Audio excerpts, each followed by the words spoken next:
السلام علیکم ورحمۃ اللہ وبرکاتہ، نحمده ونصلی علی رسولہ الکریم، اما بعد فاعوذ باللہ من الشیطان الرجیم، بسم اللہ الرحمن الرحیم، رب اشرح لی صدری ویسر لی امری واحلل عقدۃ من لسانی یفقہوا قولی۔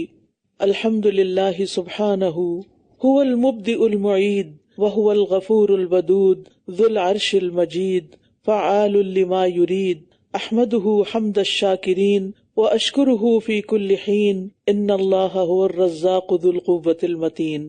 تمام قسم کی حمد اللہ سبحانہ وتعالی کے لیے ہے جو مخلوقات کی ابتدا کرنے والا اور ان کو دوبارہ جسمانی حالت میں لوٹانے والا ہے۔ وہ بخشنے والا اور محبت کرنے والا ہے، عرش کا مالک اور بزرگی والا ہے، جو چاہتا ہے وہ کرتا ہے۔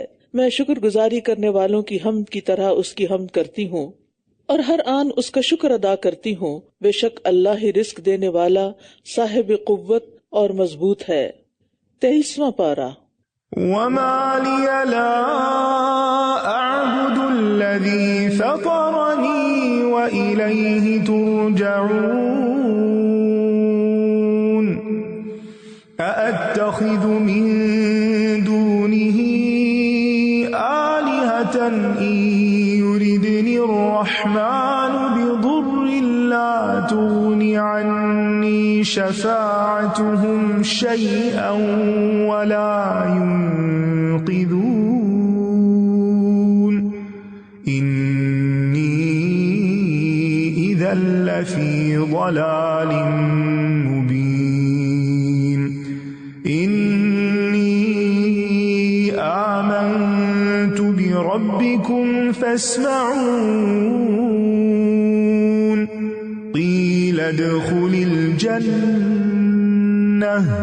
قَالَ يَا لَيْتَ قَوْمِي يَعْلَمُونَ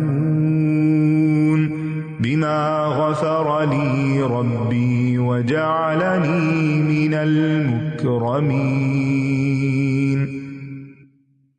اور کیا ہے مجھے کہ میں اس کی عبادت نہ کروں جس نے مجھے پیدا کیا، اور تم سب اسی کی طرف لوٹائے جاؤ گے۔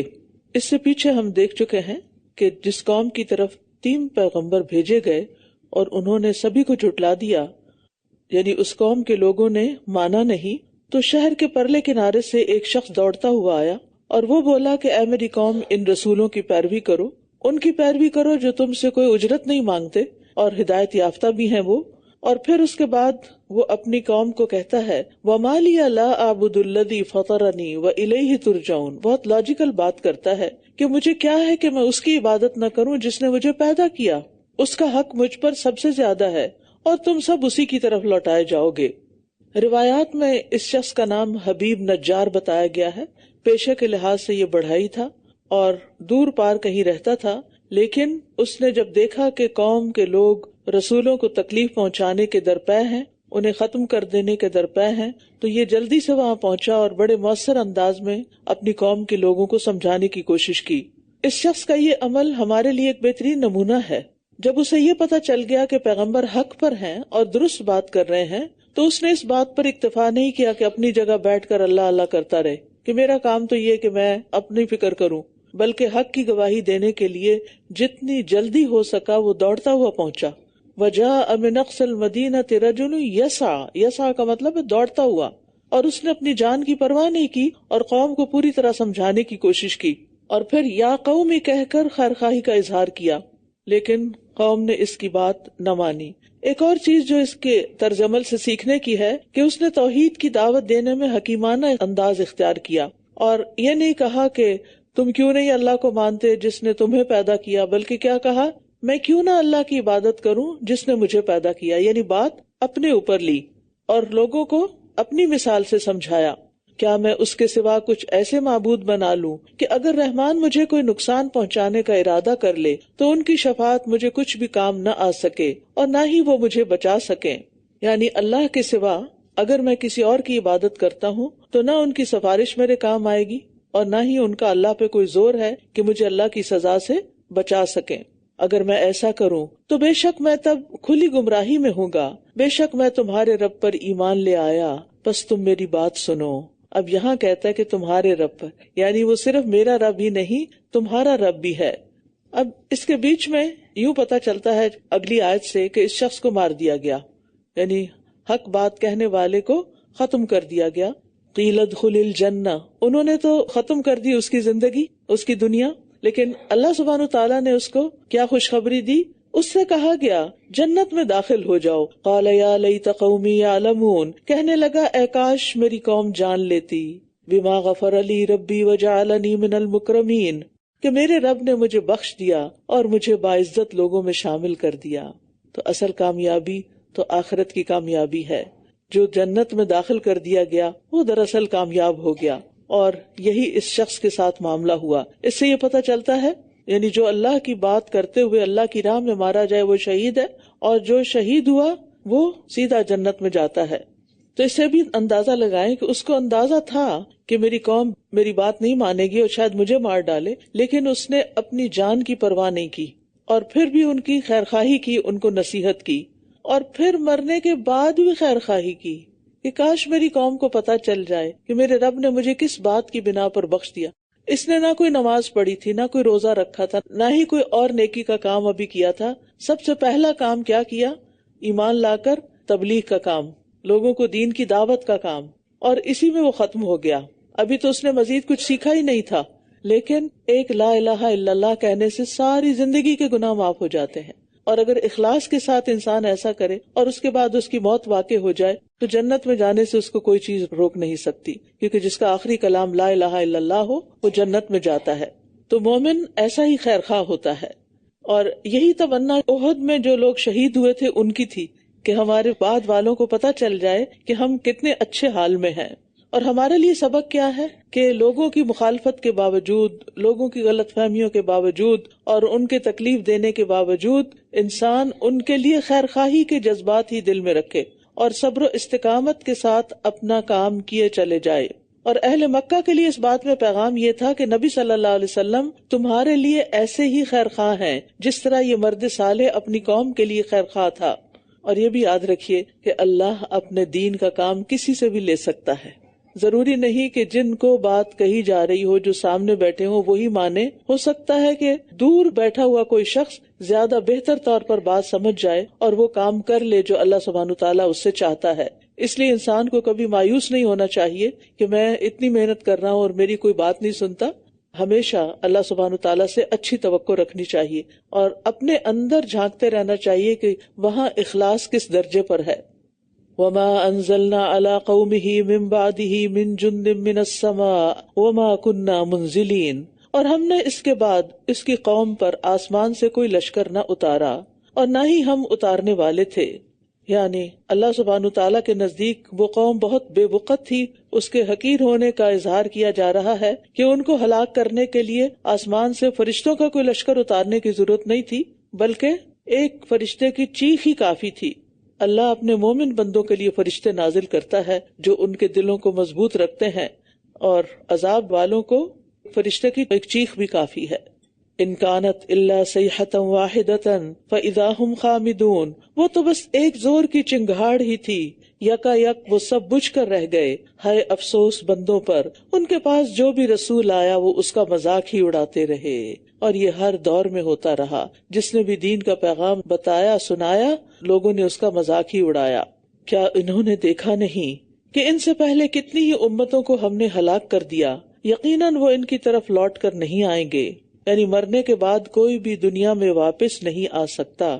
بعض لوگوں کا یہ عقیدہ ہے نا آواگان کا کہ اگر کوئی شخص اپنی پہلی زندگی میں اچھے کام کرتا ہے تو دوبارہ دنیا میں آتا ہے اچھے روح کی شکل میں، اور اگر برے کام کرتا ہے تو بری صورت میں آتا ہے. اس کو عقیدہ تناسخ کہتے ہیں، لیکن مسلمان اس سے اگری نہیں کرتے. قیامت کے دن ہی سب دوبارہ اٹھائے جائیں گے. دنیا میں پلٹ پلٹ کے کوئی نہیں آتا. یعنی پچھلا جنم اور نیا جنم اور اگلا جنم یہ ایک ہی جنم ہے مرنے کے بعد، اور وہ ہے قیامت کے دن. وَإِن كُلٌّ لَمَّا جَمِيعٌ لَدَيْنَا مُحْضَرُونَ، اور یہ سب کے سب ہمارے پاس حاضر کیے جائیں گے. وَآيَةٌ لَهُمُ الْأَرْضُ الْمَيْتَةُ، اور مردہ زمین ان کے لیے ایک نشانی ہے. ہم نے اسے زندہ کیا اور اس سے غلہ نکالا تو اس میں سے وہ کھاتے ہیں. یعنی بنجر اور بے آباد زمین بھی اللہ کی نشانیوں میں سے ایک نشانی ہے کہ کس طرح اس پر بارش برستی ہے تو وہ پھل پھول لاتی ہے اور اس سے غلہ پیدا ہوتا ہے جو کہ اکثر غذاؤں کا حصہ ہے. وجعلنا فیہا جنات من نخیل وعناب، اور ہم نے اس میں کھجوروں اور انگوروں کے باغات پیدا کیے اور اس میں کئی چشمے جاری کر دیے. یعنی یہاں دو پھلوں کا ذکر خاص طور پر ہے، انگور اور کھجور، کیونکہ عربوں کے ہاں زیادہ تر یہی دو پھل تھے جو وہاں اگتے تھے. اور عمومی طور پر بھی یہ دونوں پھل بہت ہی زیادہ نیوٹریشس ہیں اور ان میں بہت سے فائدے بھی ہیں. اور پھلوں سے پہلے غلے کا ذکر کیا گیا کیونکہ غلہ جو ہے اسٹیپل فوڈ ہے. لِيَأْكُلُوا مِن ثَمَرِهِ وَمَا عَمِلَتْهُ أَيْدِيهِمْ أَفَلَا يَشْكُرُونَ، تاکہ وہ اس کے پھل کھائیں اور اس کو ان کے ہاتھوں نے نہیں بنایا، پھر کیوں وہ شکر ادا نہیں کرتے. یعنی غلے ہوں، باغات ہوں، چشمے ہوں، یہ کسی کی کوشش اور محنت سے پیدا نہیں ہوتے بلکہ اللہ تعالیٰ پیدا کرتا ہے. یعنی اگر اللہ پیدا نہ کرے تو کوئی اپنی محنت سے نہیں اگا سکتا. سبحان الذی خلق الازواج کلھا، پاک ہے وہ ذات جس نے سب کے سب جوڑے پیدا کیے، خواہ ان میں سے جو زمین اگاتی ہے اور خواہ ان کے اپنے نفسوں میں سے اور خواہ ان میں سے جنہیں وہ جانتے بھی نہیں. یہاں پر اللہ سبحانہ تعالیٰ نے اپنی کچھ صفات کا ذکر کیا ہے، اپنے کچھ افعال کا ذکر کیا ہے کہ اللہ سبحانہ تعالیٰ تو وہ ہے جو یہ سارے کام کرتا ہے. جن کو یہ شریک بناتے ہیں اللہ کا، بتائیں انہوں نے کیا کیا ہے، انہوں نے کیا پیدا کیا، انہوں نے کیا تخلیق کیا. اور پھر خاص یہاں اللہ تعالیٰ کی نشانیوں میں سے ایک نشانی کہ اس نے ہر چیز کو جوڑا جوڑا بنایا. اور اس میں مرد اور عورت کے لیے تو جوڑا ہے ہی، ہر ایک دوسرے کے لیے زوج یا اسپاؤز ہوتا ہے. اس کے علاوہ حیوانات میں بھی یہ چیز ہے، حتیٰ کہ نباتات کے اندر. اور یہ کہا جاتا ہے کہ ہر چیز کے اندر جوڑا ہے. سورۃ زاریات میں آتا ہے وَمِن كُلِّ شَيْءٍ خَلَقْنَا زَوْجَيْنِ لَعَلَّكُمْ تَذَكَّرُونَ، اور ہر چیز سے ہم نے دو قسمیں بنائی تاکہ تم نصیحت حاصل کرو. تو نباتات کے اندر جیسے پودوں میں مثلا کھجور اور انار کے درخت جو ہیں یہ نر بھی ہوتے ہیں اور مادہ بھی ہوتے ہیں. جب پھل لگنے کا موسم ہوتا ہے تو پھر ہوائیں نر درختوں کا بیج اٹھا کر پولینیشن کرتی ہیں، مادہ درختوں کے اوپر ڈالتی ہیں اور اس طرح چیزیں پیدا ہوتی ہیں.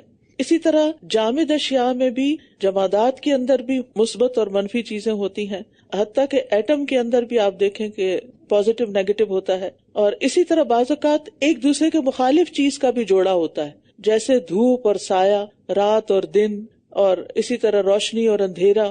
پھر یہ سلسلہ بہت وسیع ہے، یہاں تک ریسرچ ہو چکی ہے کہ پانی کے اندر بھی یہ چیز پائی جاتی ہے. لیکن تنہا صرف ایک ہی ذات ہے جس کا کوئی جوڑا نہیں، اور وہ ہے اللہ رب العزت کی ذات. اور رات بھی ان کے لیے ایک نشانی ہے، جس سے ہم دن کو کھینچ لیتے ہیں تو یکا یک یہ اندھیرے میں رہ جاتے ہیں اور سورج اپنے ٹھکانے کی طرف چل رہا ہے. یہ اندازہ ہے بہت زبردست خوب علم والے کا.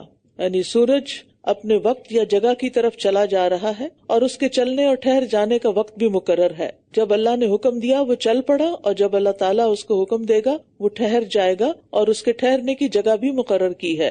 وَالْقَمَرَ قَدَّرْنَاهُ مَنَازِلَ حَتَّى عَادَ كَالْعُرْجُونِ الْقَدِيمِ، اور چاند ہم نے اس کی منزلیں مقرر کر رکھی ہیں یہاں تک کہ وہ دوبارہ پلٹ کر کھجور کی سوکھی پرانی شاخ کی طرح ہو جاتا ہے.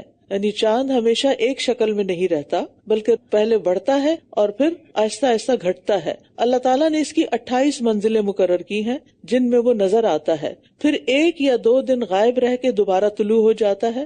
پہلی رات وہ پتلی ٹیڑھی سی لکیر کی طرح ہوتا ہے جس کی روشنی بھی مدھم ہوتی ہے. پھر بڑھتا ہوا 14ویں رات کو پورا چاند روشن ہو جاتا ہے. پھر گھٹتا ہوا 28ویں رات کو دوبارہ اسی حالت میں پلٹ آتا ہے جس سے اس کا آغاز ہوا تھا، کل ارجون القدیم، جس کو کھجور کی پرانی ٹیڑھی بے رونق ڈنڈی کے ساتھ تشبیہ دی ہے. اور لاکھوں سال سے چاند اسی طرح گھٹتا اور بڑھتا ہے، اسی طرح طلوع اور غروب ہوتا ہے.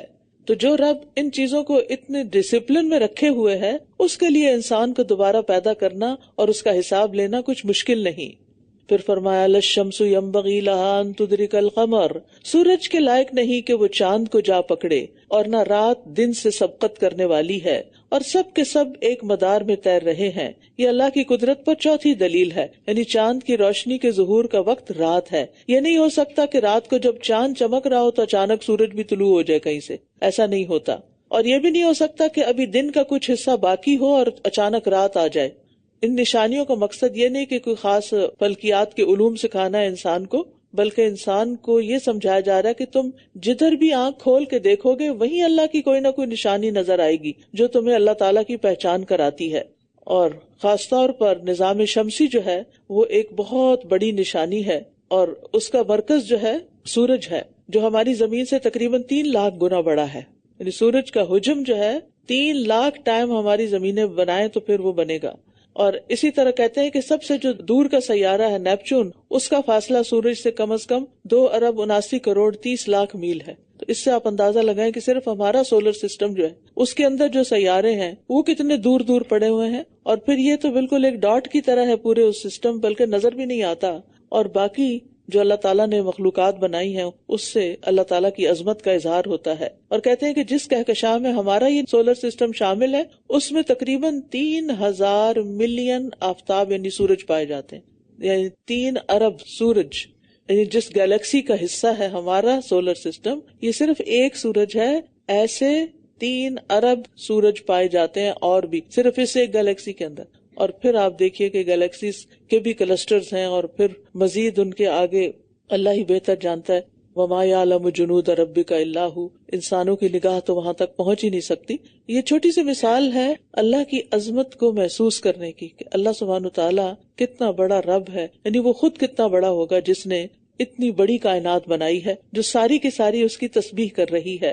وآیۃ لہم انا حملنا ذریتہم فی الفلک المشحون، اور ان کے لیے ایک نشانی یہ ہے کہ بے شک ہم نے ان کی نسل کو بھری ہوئی کشتی میں سوار کیا، اور ہم نے ان کے لیے اس جیسی اور چیزیں پیدا کی جن پر یہ سوار ہوتے ہیں. یعنی کشتی کی طرح اور سواریاں بھی ہیں، یعنی جیسے اونٹ صحرا کا جہاز کہلاتا ہے، اسی طرح کار اور ٹرین اور جہاز، یہ ساری چیزیں جو ہیں جو سواری کے کام آتی ہیں. اور پیچھے ہم پڑھ چکے ہیں کہ اللہ تعالیٰ وہ کچھ پیدا کرے گا جو تم جانتے بھی نہیں. اور اگر ہم چاہیں تو انہیں غرق کر دیں، پھر نہ کوئی ان کے لیے فریاد رس ہو اور نہ ہی یہ بچائے جا سکیں مگر ہماری طرف سے رحمت اور ایک مدت تک فائدہ پہنچانا ہے. یعنی اللہ سبحانہ تعالیٰ کا احسان ہے کہ اس نے پانی کے اندر یہ صلاحیت پیدا کی کہ اس کے اوپر کشتی چل سکے، بحری جہاز چل سکے. اور پھر کس طرح اللہ تعالیٰ حفاظت کے ساتھ لوگوں کو ساحل تک پہنچا دیتا ہے اتنے بڑے بڑے سمندروں سے گزار کر. اور اگر ہوائی جہاز کو بھی دیکھا جائے تو وہ بھی ایک کشتی ہی کی طرح ہے کہ جو ہوا پہ تیرتا ہوا ایک جگہ سے دوسری ڈیسٹینیشن پہ جا پہنچتا ہے.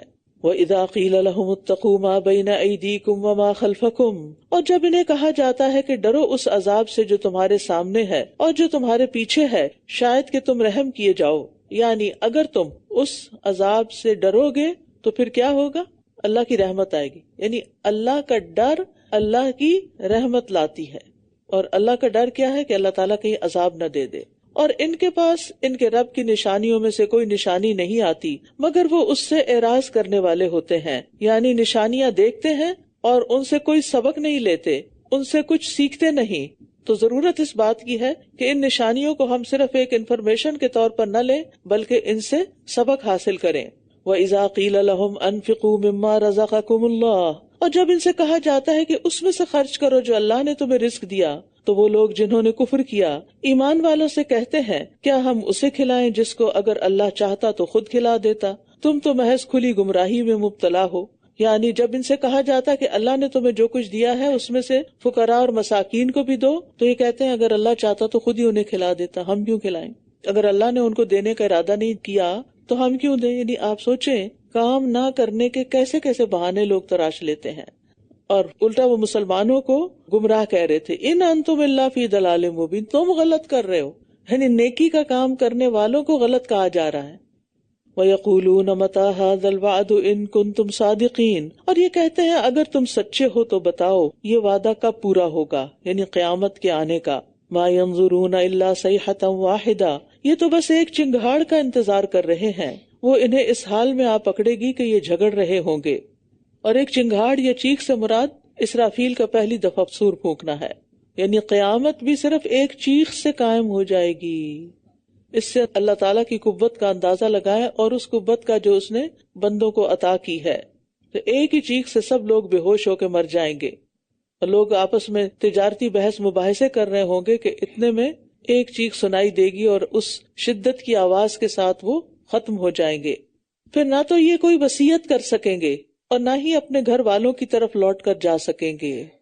اچانک موت جو ہوتی ہے اس میں انسان کوئی وصیت نہیں کر سکتا، کسی کو کچھ بتا نہیں سکتا. تو قیامت اچانک آئے گی. اور جب سور میں پھونکا جائے گا تو یکا یک یہ قبروں سے نکل کر اپنے رب کی طرف تیزی سے دوڑ رہے ہوں گے. یعنی ایک سور سے ختم ہو جائیں گے اور دوسری چیخ سے جاگ اٹھیں گے اور اپنی قبروں سے نکل کر تیزی کے ساتھ میدان حشر کی طرف دوڑ رہے ہوں گے جہاں ان کا حساب کتاب ہوگا. کہیں گے ہائے افسوس ہم پر، کس نے ہمیں ہماری خوابگاہوں سے اٹھا دیا. یہ وہی چیز ہے جس کا رحمان نے وعدہ کیا تھا اور رسولوں نے سچ کہا تھا. یعنی آخرت کے عذاب کے مقابلے میں قبر کی زندگی ان کو آرام گاہ لگے گی، خوابگاہ لگے گی. اس سے بھی پتہ چلتا ہے کہ قبر میں انسان یا تو آرام میں سوتا ہے یا تکلیف میں ہوتا ہے. یہ تو بس ایک ہی چنگاڑ ہوگی. سو یکا یک وہ سب کے سب ہمارے پاس حاضر کر دیے جائیں گے. بس آج کے دن کسی نفس پر کچھ بھی ظلم نہ کیا جائے گا اور تم تو بس وہی بدلہ دیے جاؤ گے جو تم کیا کرتے تھے. ہم سب کو بھی اپنا محاسبہ کرنا چاہیے، جائزہ لینا چاہیے کہ جو کچھ ہم کرتے رہتے ہیں اس کا ہمیں کیا صلہ ملے گا یا کیا ملنا چاہیے. سوچئے کوئی بھی کام کر لے نا تو اس کے بعد آپ سوچے کہ اس کے بدلے مجھے کیا ملے گا. چلے اگر اچھا کام کیا ہے پھر تو انسان ایک اچھا گمان رکھتا ہے، اچھی امید رکھتا ہے. لیکن اگر کوئی بیکار کام کیا جو نہیں کرنا چاہیے تھا تو اس پر جب ہم یہ اپنے آپ سے سوال کریں گے کہ اچھا اس کا کیا بدلہ ملے گا، تو جواب کیا ہوگا؟ کیونکہ یہاں پر فرمایا نا وَلَا تُجْزَوْنَ إِلَّا مَا كُنْتُمْ تَعْمَلُونَ، تمہیں وہی دیا جا رہا ہے جو تم کر کے آئے ہو، تمہارے ہی اعمال کا بدلہ ہے. اور اگر ہم کسی کے ساتھ برا کریں، دھوکہ کریں، خیانت کریں تو اس کے بعد ہم کیا امید رکھیں گے اس کے بدلے میں ہمیں کیا ملے گا؟ کیونکہ اللہ کا انصاف تو بے لاگ ہے نا. تو اس محاسبے سے، اپنا جائزہ لیتے رہنے سے انشاءاللہ ہمارے اندر اللہ تعالیٰ وہ صلاحیت پیدا کر دے گا کہ جس میں ہم سوچ سمجھ کے عمل کرنے والے ہوں گے. ان اصحاب الجنت اليوم فی شغل فاکہون، بے شک جنت والے آج کے دن ایک شغل میں خوش ہو رہے ہوں گے. نبی صلی اللہ علیہ وسلم نے فرمایا بے شک اللہ عز و جل قیامت والے دن جنت کو بلائے گا. وہ زینت اور سجاوٹ اور نمائش اور آرائش کے ساتھ آئے گی، بہت سجی بنی. پھر اللہ تعالیٰ اعلان کرے گا میرے وہ بندے کہاں ہیں جنہوں نے میرے راستے میں قتال کیا اور ان سے قتال کیا گیا، انہیں میرے راستے میں تکلیفیں دی گئیں اور انہوں نے میرے راستے میں جد و جہد کی. تم جنت میں داخل ہو جاؤ. وہ بغیر حساب کے جنت میں داخل ہو جائیں گے. یعنی اللہ کی راہ میں قربانیاں کرنے والوں کو جنت میں بے حساب داخل کر دیا جائے گا. ہم وازواجہم فی ظلال علی الارائک متکئون، وہ اور ان کی بیویاں سایوں میں مسہریوں پر تکیے لگائے ہوئے ہوں گے. ان کے لیے اس میں بکثرت پھل ہوں گے اور ان کے لیے وہ سب کچھ ہوگا جو وہ طلب کریں گے. سلام قولا من رب الرحیم، رب رحیم کی طرف سے انہیں سلام کہا جائے گا. یعنی اللہ تعالیٰ کی طرف سے جنتیوں کو سلام اور اللہ تعالیٰ کا دیدار بھی ہوگا. ہر لحاظ سے سلامتی. یہ ایک ایسا تحفہ اور ایسی نعمت ہوگی کہ جس سے بڑا کوئی تحفہ نہیں ہوگا. سلامتی، امن، چین، سکون، اور یہ دنیا میں تو ہے ہی نہیں. یعنی آپ سارے کام اپنے ختم کر لیتے ہیں، آپ کو آرام کی ضرورت ہوتی ہے، آپ آرام کے لیے اپنے بیڈ پہ جاتے ہیں، سونے کی کوشش کر رہے ہیں، نیند نہیں آ رہی. اچھا کسی طرح نیند آئی، اچانک کہیں سے کوئی آواز سنی، کوئی فون کی بیل بج گئی، کسی نے دھڑ سے دروازہ کھول دیا، آپ کی نیند کہاں گئی؟ اور پھر رات کو سوتے وقت کیسے کیسے خوف لاحق ہوتے ہیں بعض اوقات. اچھا ایسا کبھی ہو نا کہ کوئی بھی چیز اوور ویلمنگ ہو جائے، بار بار دل دماغ پہ آئے، سونے نہ دے، تو سبحان اللہ والحمد للہ ولا الہ الا اللہ واللہ اکبر کی تسبیح پڑھا کریں. وامتازوا اليوم ایھا المجرمون، اور اے مجرموں آج کے دن تم الگ ہو جاؤ. جنتیوں کی تکریم کے بعد اب جہنمیوں سے گفتگو کی جا رہی ہے کہ دنیا میں تم جنتیوں کے ساتھ رہتے تھے لیکن آج تمہارا ان سے کوئی تعلق نہیں، کیونکہ تمہارے اور ان کے اعمال میں بہت فرق ہو گیا تھا. تمہارے اور ان کے ایمان میں فرق تھا. وہ ماننے والے تھے اور تم ماننے والے نہیں تھے. وہ نماز ادا کرنے والے تھے اور تم ادا کرنے والے نہیں تھے. وہ روزے رکھنے والے تھے اور تم روزے نہیں رکھتے تھے. وہ زکوٰۃ دیتے تھے، تم زکوٰۃ نہیں دیتے تھے. وہ حج کرتے تھے، تم حج نہیں کرتے تھے. وہ لوگوں کی خدمت کرتے تھے اور تم اس کام کے لیے آگے نہیں بڑھتے تھے. یعنی جنت میں جو کام لے جانے والے ہیں ان کی زندگی اس سے بالکل اپوزٹ تھی. تو بھلے ایک گھر میں رہتے ہوں، ہسبینڈ وائف ہوں، بچے ہوں، اگر اس دین پر نہیں جس کا اللہ نے تقاضا کیا ہے تو پھر یہ محبتیں اور یہ ساتھ صرف دنیا تک کے لیے، آگے ان کو سیپریٹ کر دیا جائے گا. الم اعہد الیکم یا بنی آدم اللہ تعبدوا الشیطان انہ لکم عدو مبین. اے بنی آدم، کیا میں نے تمہیں یہ تاکید نہ کی تھی کہ تم شیطان کی عبادت نہ کرنا؟ بے شک وہ تمہارا کھلا دشمن ہے. اس عہد سے مراد عہد الست ہے جو حضرت آدم کی پشت سے نکالنے کے وقت لیا گیا تھا، یا وہ وصیت ہے جو پیغمبروں کی زبانی لوگوں کو کی جاتی رہی. تو یہاں پر اللہ تعالیٰ نے ہمیں روکا کس چیز سے؟ شیطان کی عبادت یعنی اطاعت کرنے سے، اس کے وسوسے قبول کرنے سے.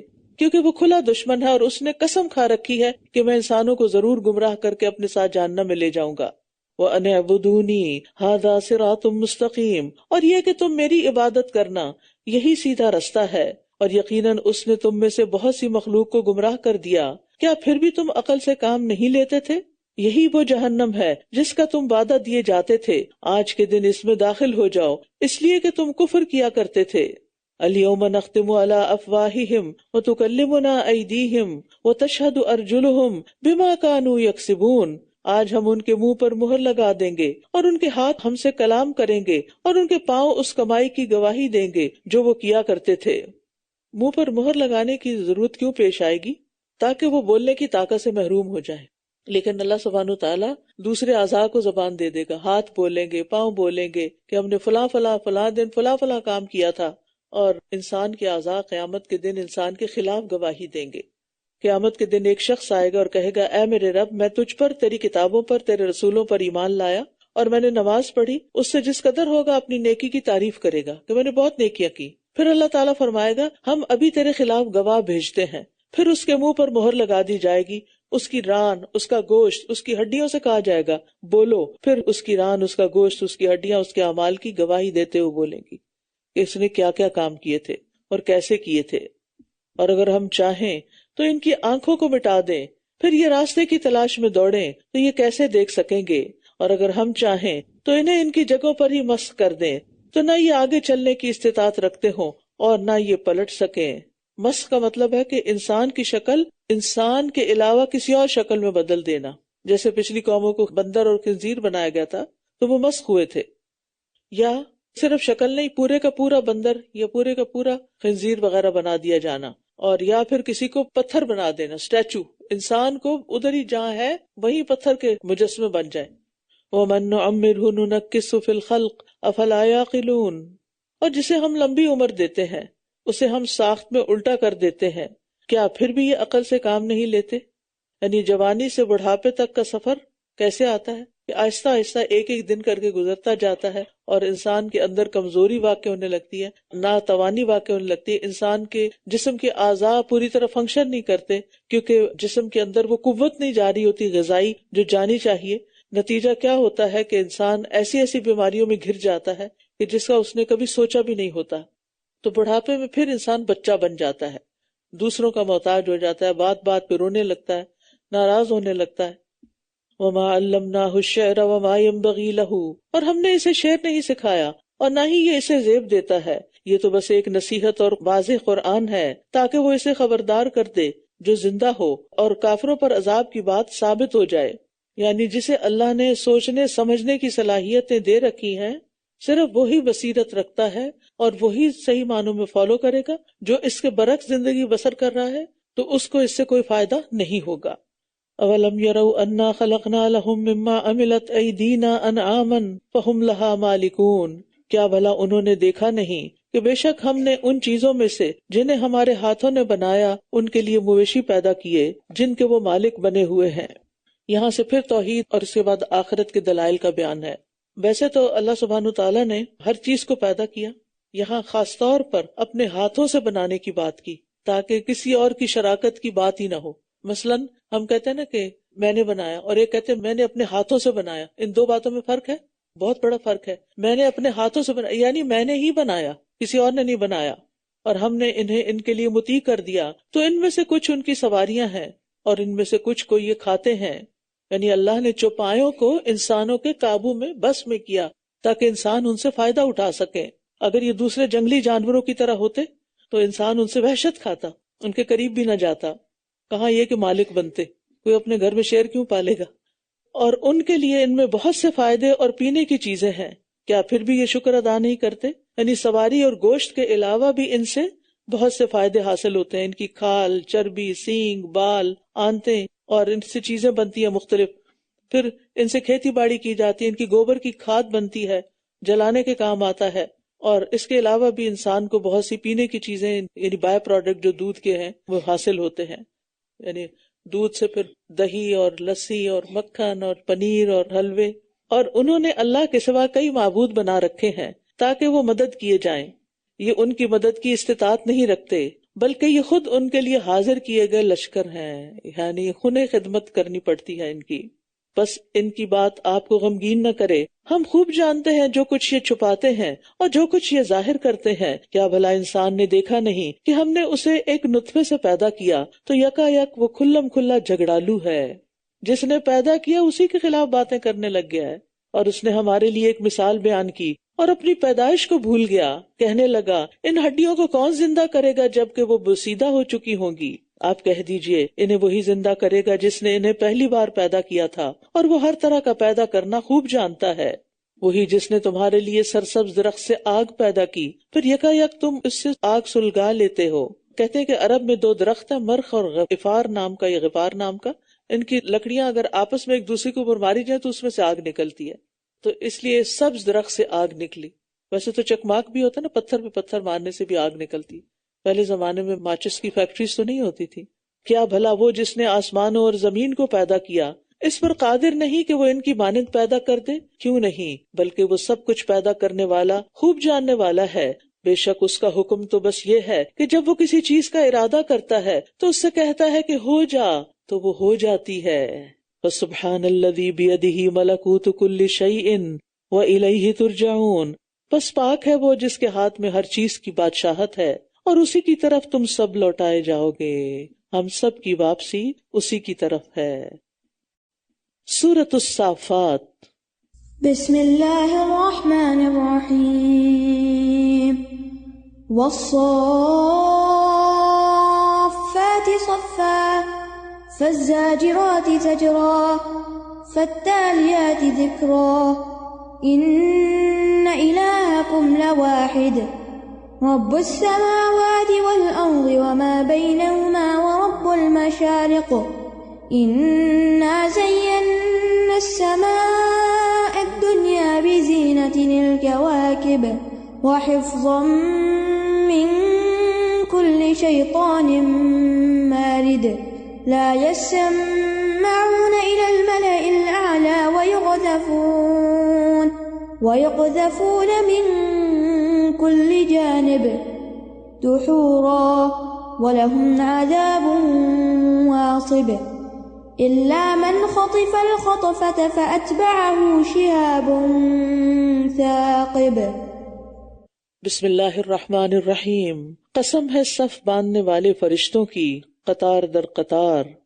کلام کرنے سے پہلے قسم کھائی گئی. یہ قسم عموماً تاکید کے لیے ہوتی ہے. جب سامنے والا کسی بات کا انکار کرے، منکر ہو، تو اس کو سمجھانے کے لیے، اس کو اچھی طرح بتانے کے لیے قسم کھا کے بات کی جاتی. بعض اوقات کسی بات کی عظمت اور اہمیت واضح کرنے کے لیے بھی قسم کھائی جاتی ہے. تو قرآن مجید کی اکثر قسمیں جو ہیں ان کو اگر دیکھا جائے تو یوں معلوم ہوتا ہے کہ وہ عموماً اس بات کی دلیل ہوتی ہیں جو قسم کے بعد بیان ہو رہی ہوتی ہے. تو یہاں صافات یعنی صفیں باندھنے والوں کی قسم کھائی گئی. اکثر مفسرین اس سے مراد فرشتے لیتے ہیں. فرشتے اپنے رب کے پاس صفوں میں کھڑے ہوتے ہیں. نبی صلی اللہ علیہ وسلم نے فرمایا، کیا تم اس طرح صفیں نہیں بناتے جس طرح فرشتے اپنے رب کے پاس صفیں بناتے ہیں؟ پورے ڈسپلن میں کھڑے ہوتے ہیں. ہم نے کہا اللہ کے رسول فرشتے اپنے رب کے پاس کس طرح صفیں بناتے ہیں؟ آپ نے فرمایا وہ پہلی صفیں مکمل کرتے ہیں اور صف میں چونا گچ ہو کے کھڑے ہوتے ہیں، بالکل ساتھ جڑ کے. آج کل خواتین بھی ماشاءاللہ خوب مساجد میں تراویح پڑھنے جاتی ہیں، لیکن صف بنانے کا نہیں پتا. جب نماز پڑھنے کا شوق ہے تو پھر صف بھی بنائیں، کیونکہ صف نماز کا حصہ ہے. اگر آپ سب کو چھوڑ کے کسی کونے میں الگ پڑھ رہے ہیں یا دو صفیں چھوڑ کے تیسری جگہ پہ صف بنا لی ہے، کہیں جہاں دل چاہے کھڑے ہو گئے، تو اس سے پھر نماز میں خلل آتا ہے، ہو سکتا ہے نماز ہی نہ ہو. تو اس لیے میک شور کہ جب جماعت کھڑی ہو تو کہیں بھی خلا ہو تو فوراً اس کو بھرنے کی کوشش کریں. کندھے سے کندھا ملا ہوا ہو، ٹخنے سے ٹخنا ملا ہو. خواتین کے لیے ٹخنے ملانا جسم عموماً بھاری ہوتے ہیں، مشکل ہوتی ہے مختلف وجوہات کی بنا پر، تو ایسی صورت میں ایٹ لیسٹ اپنا کندھا تو ملائیں کہ جس میں گیپ نہ ہو دوسرے کے ساتھ. اور یہ بھی ہوتا ہے کہ جب سجدے میں جاتے ہیں تو پھر گیپ ہو جاتا ہے، تو اس میں بھی انسان اپنی طرف سے اعتدال اختیار کرے کہ بہت بڑا گیپ نہ ہو. اور یاد رکھیے دلوں کی درستگی کا انحصار بھی صفوں کی درستگی پر ہے. رسول اللہ صلی اللہ علیہ وسلم صفوں کے درمیان ایک طرف سے دوسری طرف کو چلتے جاتے صحابی کہتے ہیں آپ ہمارے سینوں اور کندھوں پر ہاتھ پھیرتے اور فرماتے آگے پیچھے نہ ہو، یعنی برابر کھڑے ہو، ورنہ تمہارے دلوں میں بھی اختلاف ہو جائے گا. یعنی اگر تم اس طرح کھڑے ہوئے آگے پیچھے ہو کے کوئی آگے یا کوئی پیچھے، سب برابر نہیں، تو پھر دل بھی جدا ہو جائیں گے. اور آپ فرمایا کرتے تھے بے شک اللہ پہلی صفوں میں آنے والوں پر رحمت نازل کرتا ہے اور اس کے فرشتے پہلی صف والوں کے لیے دعائیں کرتے ہیں. یہ مردوں کے لیے، عورتوں کے لیے پچھلی صفیں پسندیدہ ہے، لیکن اگر جگہ خالی ہے تو صرف اس لیے کہ پیچھے زیادہ بہتر ہے میں پیچھے چلی جاؤں، یہ درست نہیں. جو پہلے آئے وہ پہلی صفیں بنائے اور پھر جو بعد میں آتے جائیں وہ پیچھے کی صفیں بنائے. فَالزَّاجِرَاتِ زَجْرًا فَالتَّالِيَاتِ ذِكْرًا إِنَّ إِلَٰهَكُمْ لَوَاحِدٌ.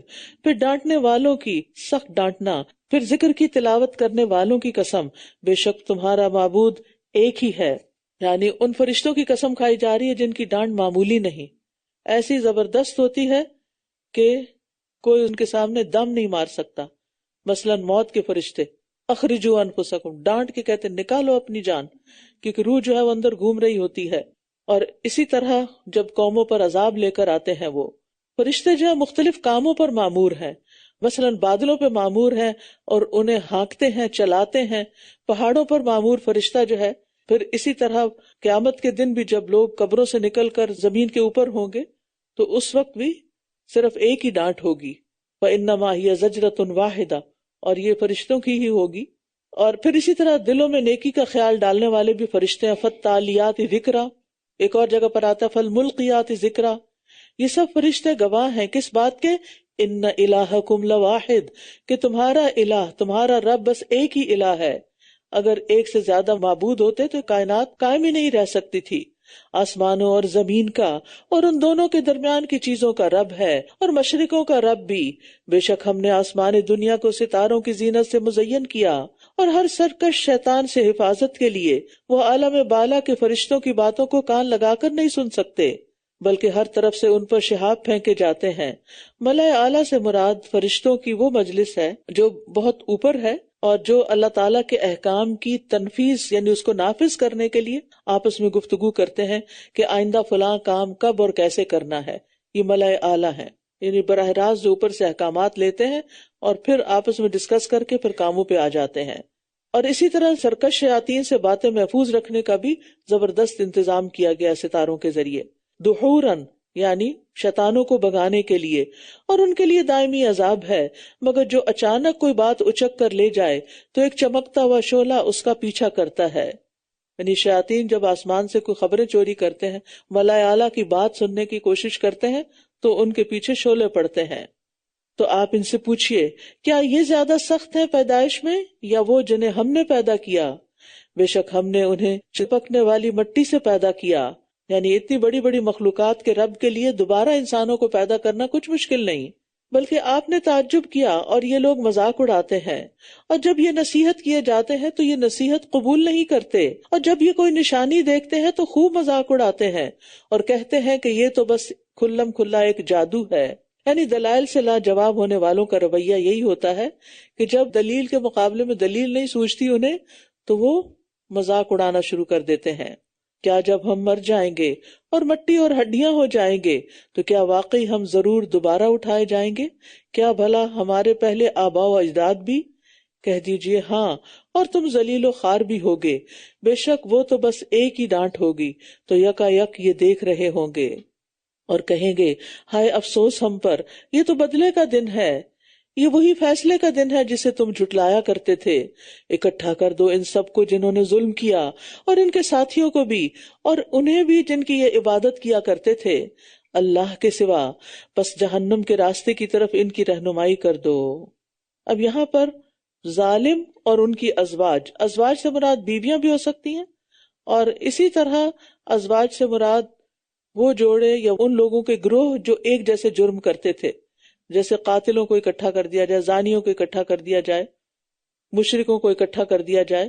یعنی قیامت کے دن ایک جیسے عمل کرنے والے لوگ ایک جگہ ہوں گے، قرآن والے قرآن والوں کے ساتھ اکٹھے ہوں گے انشاءاللہ. تو آپ سوچ لیجئے کہ سب سے زیادہ آپ کی زندگی میں کیا چیز اہم ہے اور سب سے زیادہ کس بنا پر آپ کی دوستی ہے، یعنی قرآن کی بنا پر یا دنیا کے کسی مقصد کی بنا پر. قتادہ کہتے ہیں ہر وہ شخص جس نے ان کے عمل جیسے عمل کیے ہوں گے وہ انہی کے ساتھ ہوں گے، لائک مائنڈیڈ. وقفوہم انہم مسئولون، اور انہیں ٹھہراؤ بے شک یہ باز پرس کیے جائیں گے، یعنی پل صراط کے پاس ان سے پوچھا جائے گا ان کے تمام اقوال اور افعال کے بارے میں. ما لکم لا تناصرون، تمہیں کیا ہو گیا ہے کہ تم ایک دوسرے کی مدد نہیں کرتے، بلکہ آج یہ سب فرما بردار بنے ہوئے ہیں، اور یہ ایک دوسرے کی طرف متوجہ ہو کر آپس میں سوال جواب کریں گے. کہیں گے بے شک تم تو ہمارے پاس ہماری دائیں جانب سے آتے تھے. یمین کا مطلب دایاں ہاتھ بھی ہوتا ہے، اگر دایاں ہاتھ مراد ہے تو قوت مراد ہوگی کہ قوت سے آتے تھے، زور زبردستی کر کے ہمیں گمراہ کرتے. اور یمین کا مطلب اگر قسم لیا جائے تو مطلب یہ ہے کہ تم قسمیں کھا کھا کر اپنے آپ کو ہمارا خیر خواہ ظاہر کرتے تھے اور ہمیں اپنے رستے پر لے گئے. وہ کہیں گے بلکہ تم ایمان والے ہی نہ تھے اور ہمارا تم پر کوئی زور نہ تھا، بلکہ تم خود ہی سرکش لوگ تھے. بس ہم پر ہمارے رب کی بات سچ ثابت ہو گئی، بے شک ہم ضرور عذاب کا مزہ چکھنے والے ہیں. سو ہم نے تمہیں بہکایا، بے شک ہم خود ہی بہکے ہوئے تھے. بے شک یہ سب اس دن عذاب میں باہم شریک ہوں گے. بے شک ہم مجرموں کے ساتھ اسی طرح کا سلوک کرتے ہیں. بے شک یہ ایسے لوگ تھے جب ان سے کہا جاتا تھا کہ اللہ کے سوا کوئی معبود نہیں تو یہ تکبر کرتے تھے اور کہتے تھے کیا ہم اپنے معبودوں کو ایک مجنون شاعر کی خاطر چھوڑ دیں؟ بلکہ وہ تو حق لے کر آیا ہے اور اس نے سب رسولوں کی تصدیق کی ہے. یقیناً تم ضرور دردناک عذاب کا مزہ چکھنے والے ہو، اور تم صرف اسی کا بدلہ دیے جاؤ گے جو تم کیا کرتے تھے، سوائے اللہ کے خالص کیے ہوئے بندوں کے.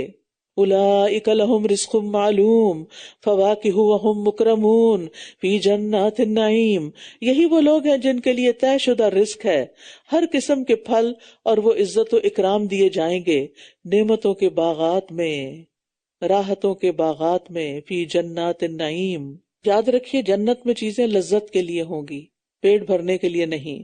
وہاں کے تمام کھانے حتیٰ کہ گوشت وغیرہ بھی مزے کے لیے ہوگا، کیونکہ جنت میں نہ کسی کو بھوک لگے گی نہ پیاس، جو دل چاہے گا کھائیں گے لیکن اس کو انجوائے کریں گے. دنیا میں تو یہ ہوتا ہے نا، جب بھوک پیاس نہیں ہوتی اور کوئی کچھ آفر کرے تو دل گھبرا جاتا ہے کہ نہیں اب اور نہیں کھا سکتے، دل نہیں ہے. اور پھر آپ دیکھیے کہ اتنی خوبصورت بات کی گئی، وہم مکرمون، یعنی لذتیں صرف کھانے پینے عیش و آرام اچھے گھر میں رہنے سے نہیں ملتی، بلکہ انسان کی ایک اور ضرورت بھی ہوتی ہے، اور وہ ہے عزت. مثلا اگر ایک خاتون کسی ایسے گھر میں بیاہی گئی جہاں دنیا کی ہر نعمت ہے لیکن اس بچی کی عزت نہیں، تو اس کو کوئی چیز اچھی نہیں لگے گی، اور ہو سکتا ہے وہ سارے مال و دولت چھوڑ کے واپس چلی جائے، کیونکہ اس کو کوئی عزت دینے والا نہیں، اس کی کوئی قدر کرنے والا نہیں. جنت کا مزہ کس چیز میں ہے کہ وہاں باقی نعمتیں تو ہوں گی ہی، ساتھ عزت بھی ہوگی. وہم مکرمون. اور جنت کے کھانوں کا تو کیا ہی کہنا. عتبہ بن عبد سلمی کہتے ہیں میں رسول اللہ صلی اللہ علیہ وسلم کے ساتھ بیٹھا ہوا تھا، ایک اعرابی آیا تو اس نے کہا اللہ کے رسول، میں نے آپ کو جنت کے ببول نامی درخت کا تذکرہ کرتے ہوئے سنا ہے، میرا خیال ہے کہ وہ تو ہمارے ہاں سب سے زیادہ کانٹوں والا درخت ہے. رسول اللہ صلی اللہ علیہ وسلم نے فرمایا جنت میں اس درخت کے ہر کانٹے کے بدلے خصی بکرے کے خصیے کی طرح کی ایک چیز پیدا ہوگی، اس میں 70 رنگ کے کھانے ہوں گے، یعنی ایک کانٹے کی جگہ، اور ہر ایک کا رنگ دوسرے کے رنگ سے مختلف ہوگا، ہر کھانا ڈیفرنٹ کلر کا ہوگا. اس سے آپ اندازہ لگائیں کہ پھر جنت کیسی جگہ ہوگی. جنت میں بڑے بڑے پھل بھی ہوں گے، اور انگور کے ایک دانے کی جو موٹائی ہوگی وہ اتنی زیادہ ہوگی کہ اس سے اگر رس نچوڑا جائے تو ڈول بھر جائے.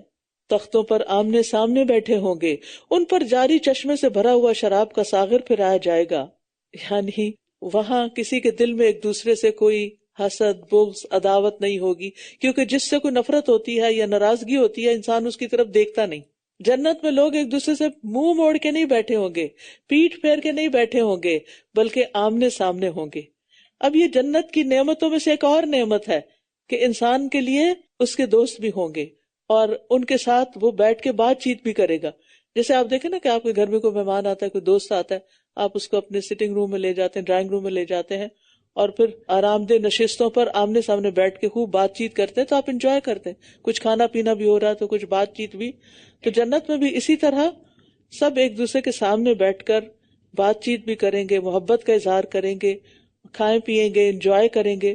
کیونکہ اگر کھانا پینا بھی ہو اور عزت بھی ملی ہوئی ہو لیکن تنہائی ہو، نہ کوئی آئے نہ کوئی جائے، تو پھر ایسی زندگی میں کیا لطف ہے. جس کا ایکسپیرینس یہاں اکثر لوگ کر رہے ہیں، کہ گھر بھی بنا لیے، دنیا کی ہر نعمت لے آئے، لیکن کوئی بات کرنے والا نہیں، کوئی مخلص دوست نہیں.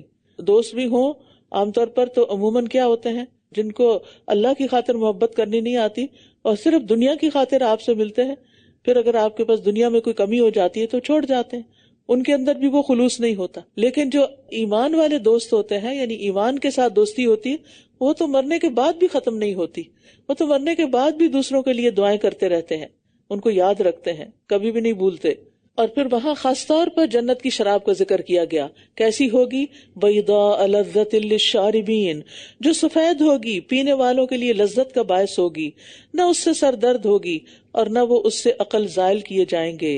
شراب کے قدرتی چشمے ہوں گے. وَأَنْهَارٌ مِّن خَمْرٍ لَذَّةٍ لِّلشَّارِبِينَ، اور کئی نہریں شراب کی ہوں گی جو پینے والوں کے لیے باعث لذت ہوں گی. اور ان کے پاس نگاہیں نیچی رکھنے والی بڑی بڑی آنکھوں والی عورتیں ہوں گی، گویا کہ وہ چھپا کر رکھے ہوئے انڈے ہوں. یعنی لذتوں کی تکمیل کے لیے پاکیزہ بیویاں بھی ہوں گی، اور ان کی شکل بھی بہت خوبصورت ہوگی. خاص طور پر ان کی آنکھوں کی خوبصورتی کا ذکر کیا گیا ہے. وَأَقْبَلَ بَعْضُهُمْ عَلَى بَعْضٍ يَتَسَاءَلُونَ، پھر وہ ایک دوسرے کی طرف متوجہ ہو کر باہم سوال کریں گے. ان میں سے ایک کہنے والا کہے گا، دنیا میں میرا ایک ساتھی تھا، قرین تھا. قرین کہتے ہیں ساتھی یا دوست کو جو ہم عمر ہو یا آپ کی جیسی صفات اس کے اندر ہو، ایک جیسی ڈگری ہے، ایک جیسی جاب ہے، یعنی آپس میں بہت کچھ ملتا جلتا ہے. تو جنت میں جانے والا ایک اپنا واقعہ سنائے گا، بڑا دلچسپ واقعہ ہے. وہ کہتا ہے کہ میرا دنیا میں ایک ساتھی تھا، میرا کلیگ تھا. وہ کہا کرتا تھا، کیا تم بھی قیامت کی تصدیق کرنے والوں میں سے ہو؟ تم مانتے ہو کہ قیامت آئے گی؟ اور آپ دیکھیں کہ آج کل ہمارے بچوں کو ایسے ہی سوال سننے پڑتے ہیں. کیا جب ہم مر جائیں گے اور مٹی اور ہڈیاں ہو جائیں گے تو کیا واقعی ہم ضرور بدلہ دیے جائیں گے؟ ہمیں ہمارے اعمال کا بدلہ دیا جائے گا؟ وہ کہے گا، کیا تم جہنم میں جھانک کر دیکھنا چاہو گے؟ بس وہ جھانکے گا تو وہ اسے جہنم کے درمیان میں دیکھے گا. حالانکہ ہزاروں میل کا فاصلہ ہوگا جنت اور جہنم کے بیچ میں، لیکن وہاں لوگوں کی نگاہیں بھی تیز ہوں گی. اور اب کی جو ویڈیو کالز وغیرہ نے تو اس معاملے کو سمجھنا اور آسان کر دیا. تو وہ جو آخرت کا انکاری شخص تھا، جس کا کلیگ تھا، وہ اس کو جہنم کے بیچ درمیان میں نظر آئے گا. اب ان کی آپس میں بات چیت شروع ہو جائے گی. قالت اللہ ان کدت لتردین، وہ کہے گا اللہ کی قسم قریب تھا کہ تو مجھے بھی ہلاک کر دیتا، یعنی میرا بھی عقیدہ بگاڑ دیتا، اور اگر میرے رب کا فضل نہ ہوتا تو ضرور میں بھی جہنم میں حاضر کیے جانے والوں میں سے ہوتا. اور کس طرح اللہ نے اس کو بچا لیا. تو جنتیوں کا اپنے ثابت قدم رہنے پر اللہ کا احسان یاد کرنا سمجھ میں آتا ہے، اور پھر وہ اپنی جنت کی نعمتوں پر خوش ہوگا. تو یاد رکھیے کہ بری دوستی کے نتائج بھی برے ہوتے ہیں، اور انسان اپنے دوست کے دین پر ہوتا ہے اور اپنے ہی سرکل سے انفلوئنس ہو جاتا ہے، جن لوگوں کے اندر وہ اٹھتا بیٹھتا ہے. پھر اسے کہے گا، افما نحن بمیتین، کیا بھلا ہم کبھی مرنے والے نہیں؟ یعنی اب اس کے بعد موت نہیں، جنت میں جانے والوں کو بھی اور جہنم میں جانے والوں کو بھی، سوائے ہماری پہلی موت کے، اور ہم عذاب دیے جانے والے بھی نہیں. ان ھذا لہو الفوز العظیم لمثل ھذا فلیعمل العاملون، یقیناً یہ بہت بڑی کامیابی ہے، ایسی کامیابی کے لیے عمل کرنے والوں کو عمل کرنا چاہیے.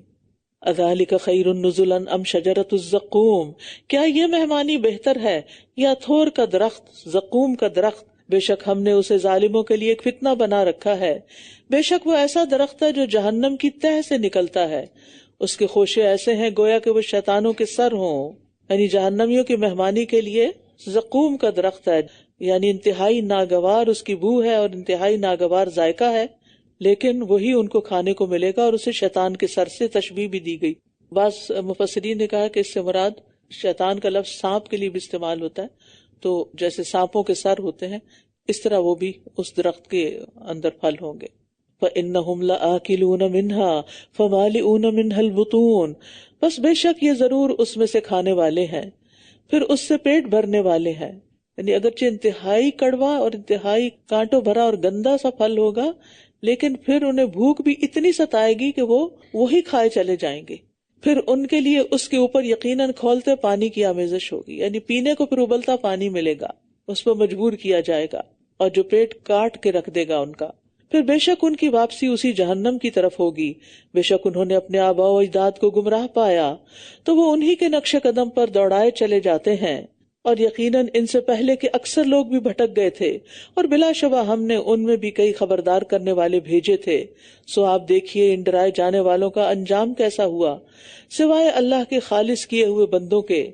وَلَقَدْ نَادَانَا نُوحٌ فَلَنِعْمَ الْمُجِيبُونَ، اور یقیناً نوح نے ہمیں پکارا سو ہم کتنے اچھے جواب دینے والے ہیں، یعنی ان کی پکار ہم نے سن لی، ان کی دعا قبول کر لی، اور ہم نے اسے اور اس کے گھر والوں کو بہت بڑی مصیبت سے نجات دی، اور ہم نے اس کی اولاد ہی کو باقی رہنے والا بنا دیا، اور بعد والوں میں ہم نے اس کا ذکر خیر باقی رکھا۔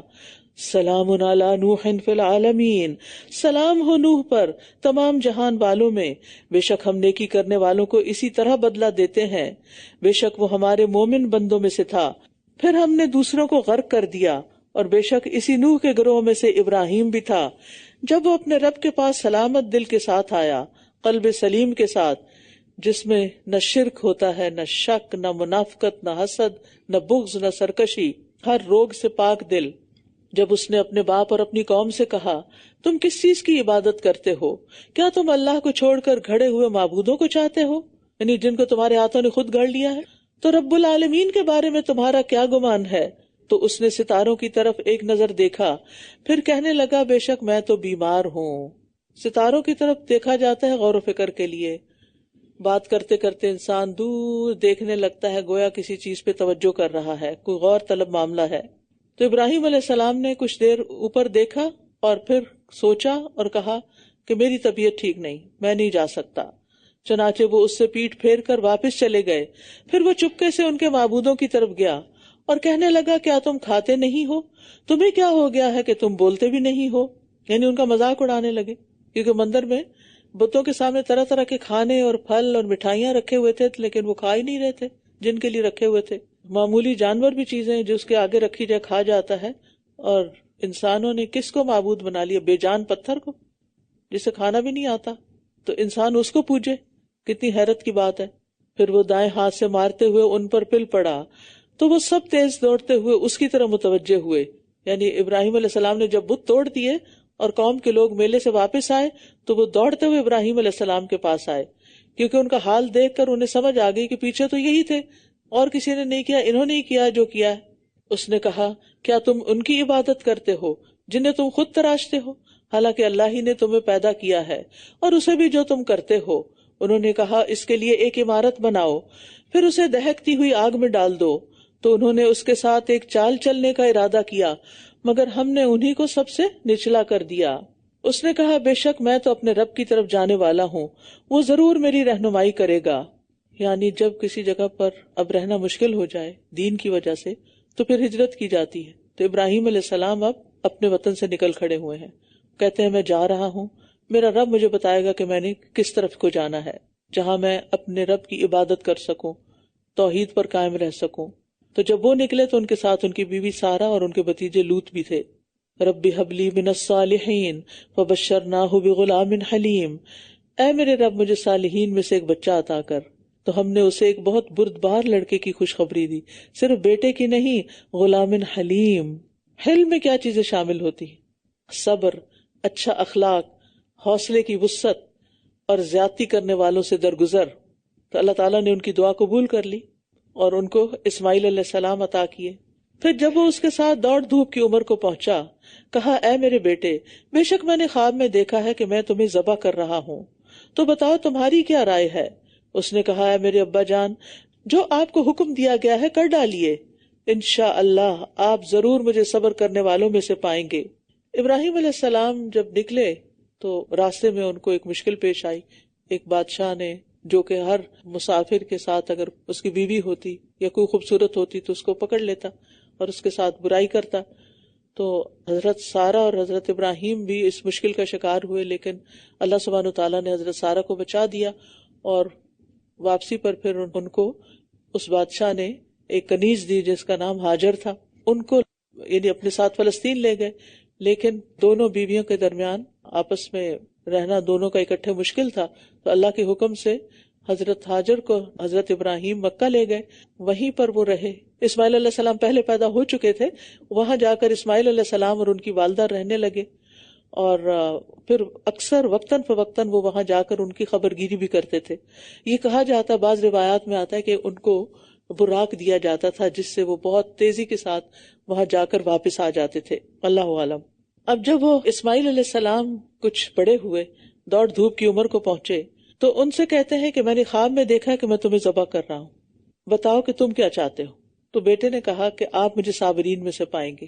آپ کو معلوم ہے کہ ابراہیم علیہ السلام کو اولاد بہت بڑھاپے میں ملی تھی اور بہت عزیز بھی تھی، لیکن اللہ نے پھر ٹیسٹ کر لیا، پھر امتحان لیا.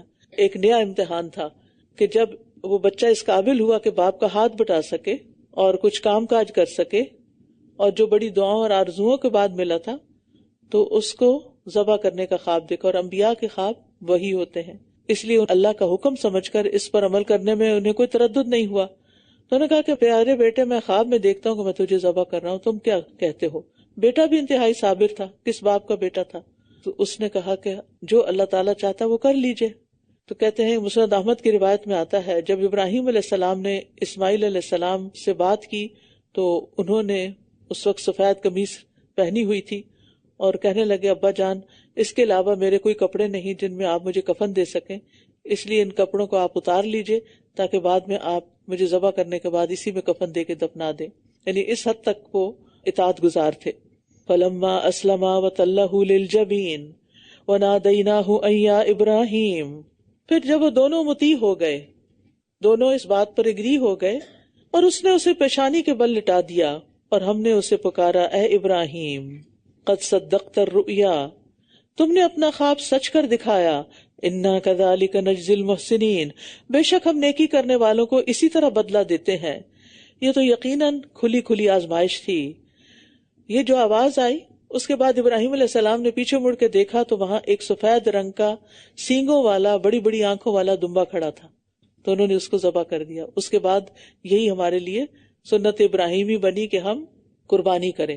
وَفَدَيْنَاهُ بِذِبْحٍ عَظِيمٍ، اور ہم نے ایک بہت بڑی قربانی کے ساتھ اس کا فدیہ دے دیا، اور ہم نے بعد والوں میں اس کا ذکر خیر باقی رکھا. ذبح عظیم اس کو کہا گیا، عظیم ذبیحہ. سلام علی ابراہیم کذالک نجزی المحسنین انہ من عبادنا المؤمنین. سلام ہو ابراہیم پر، نیکی کرنے والوں کو ہم اسی طرح بدلہ دیا کرتے ہیں، بے شک وہ ہمارے مومن بندوں میں سے تھا.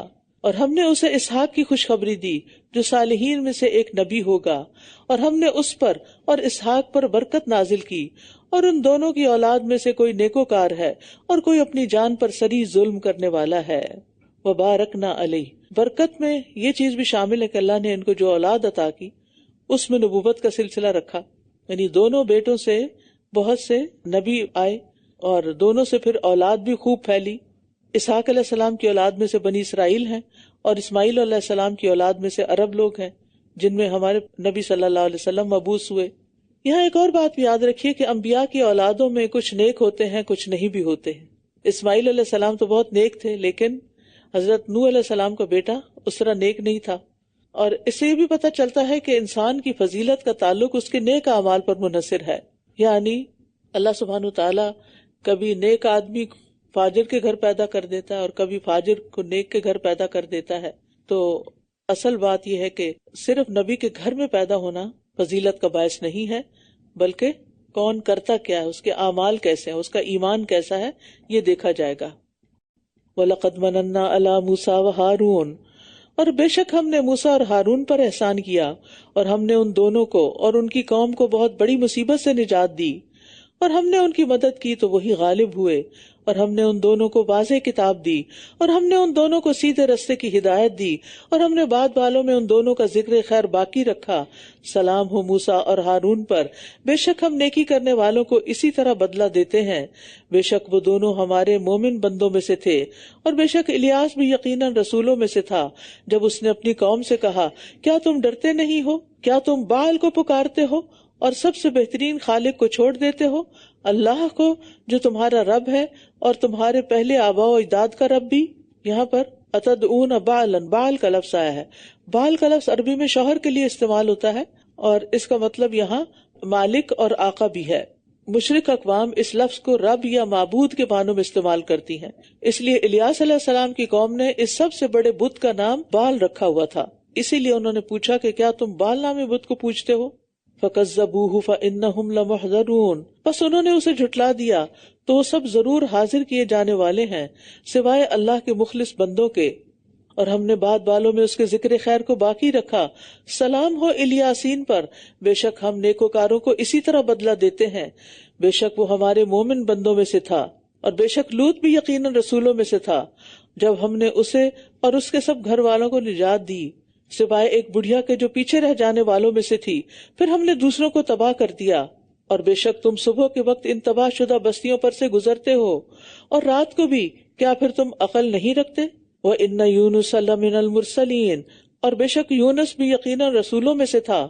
جب وہ بھری ہوئی کشتی کی طرف بھاگ گیا، پھر وہ قرہ میں شریک ہوا تو ہار جانے والوں میں سے ہو گیا، پھر مچھلی نے اس کو نگل لیا جبکہ وہ خود کو ملامت کرنے والا تھا۔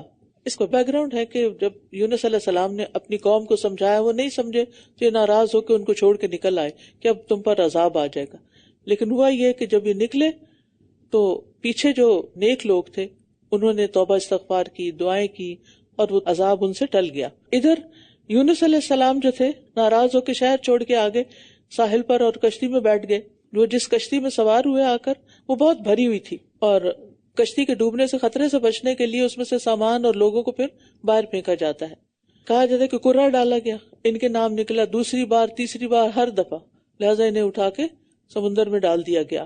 اور یہ بھی کہا جاتا ہے کہ پھینکے جانے والوں میں یونس علیہ السلام کے ساتھ اور لوگ بھی تھے، فَكَانَ مِنَ الْمُدْحَدِينَ، وہ قرہ ہارنے والوں میں یا پھسلائے گئے آدمیوں میں سے ہو گیا، تو سب کو اٹھا کے سمندر میں پھینک دیا گیا۔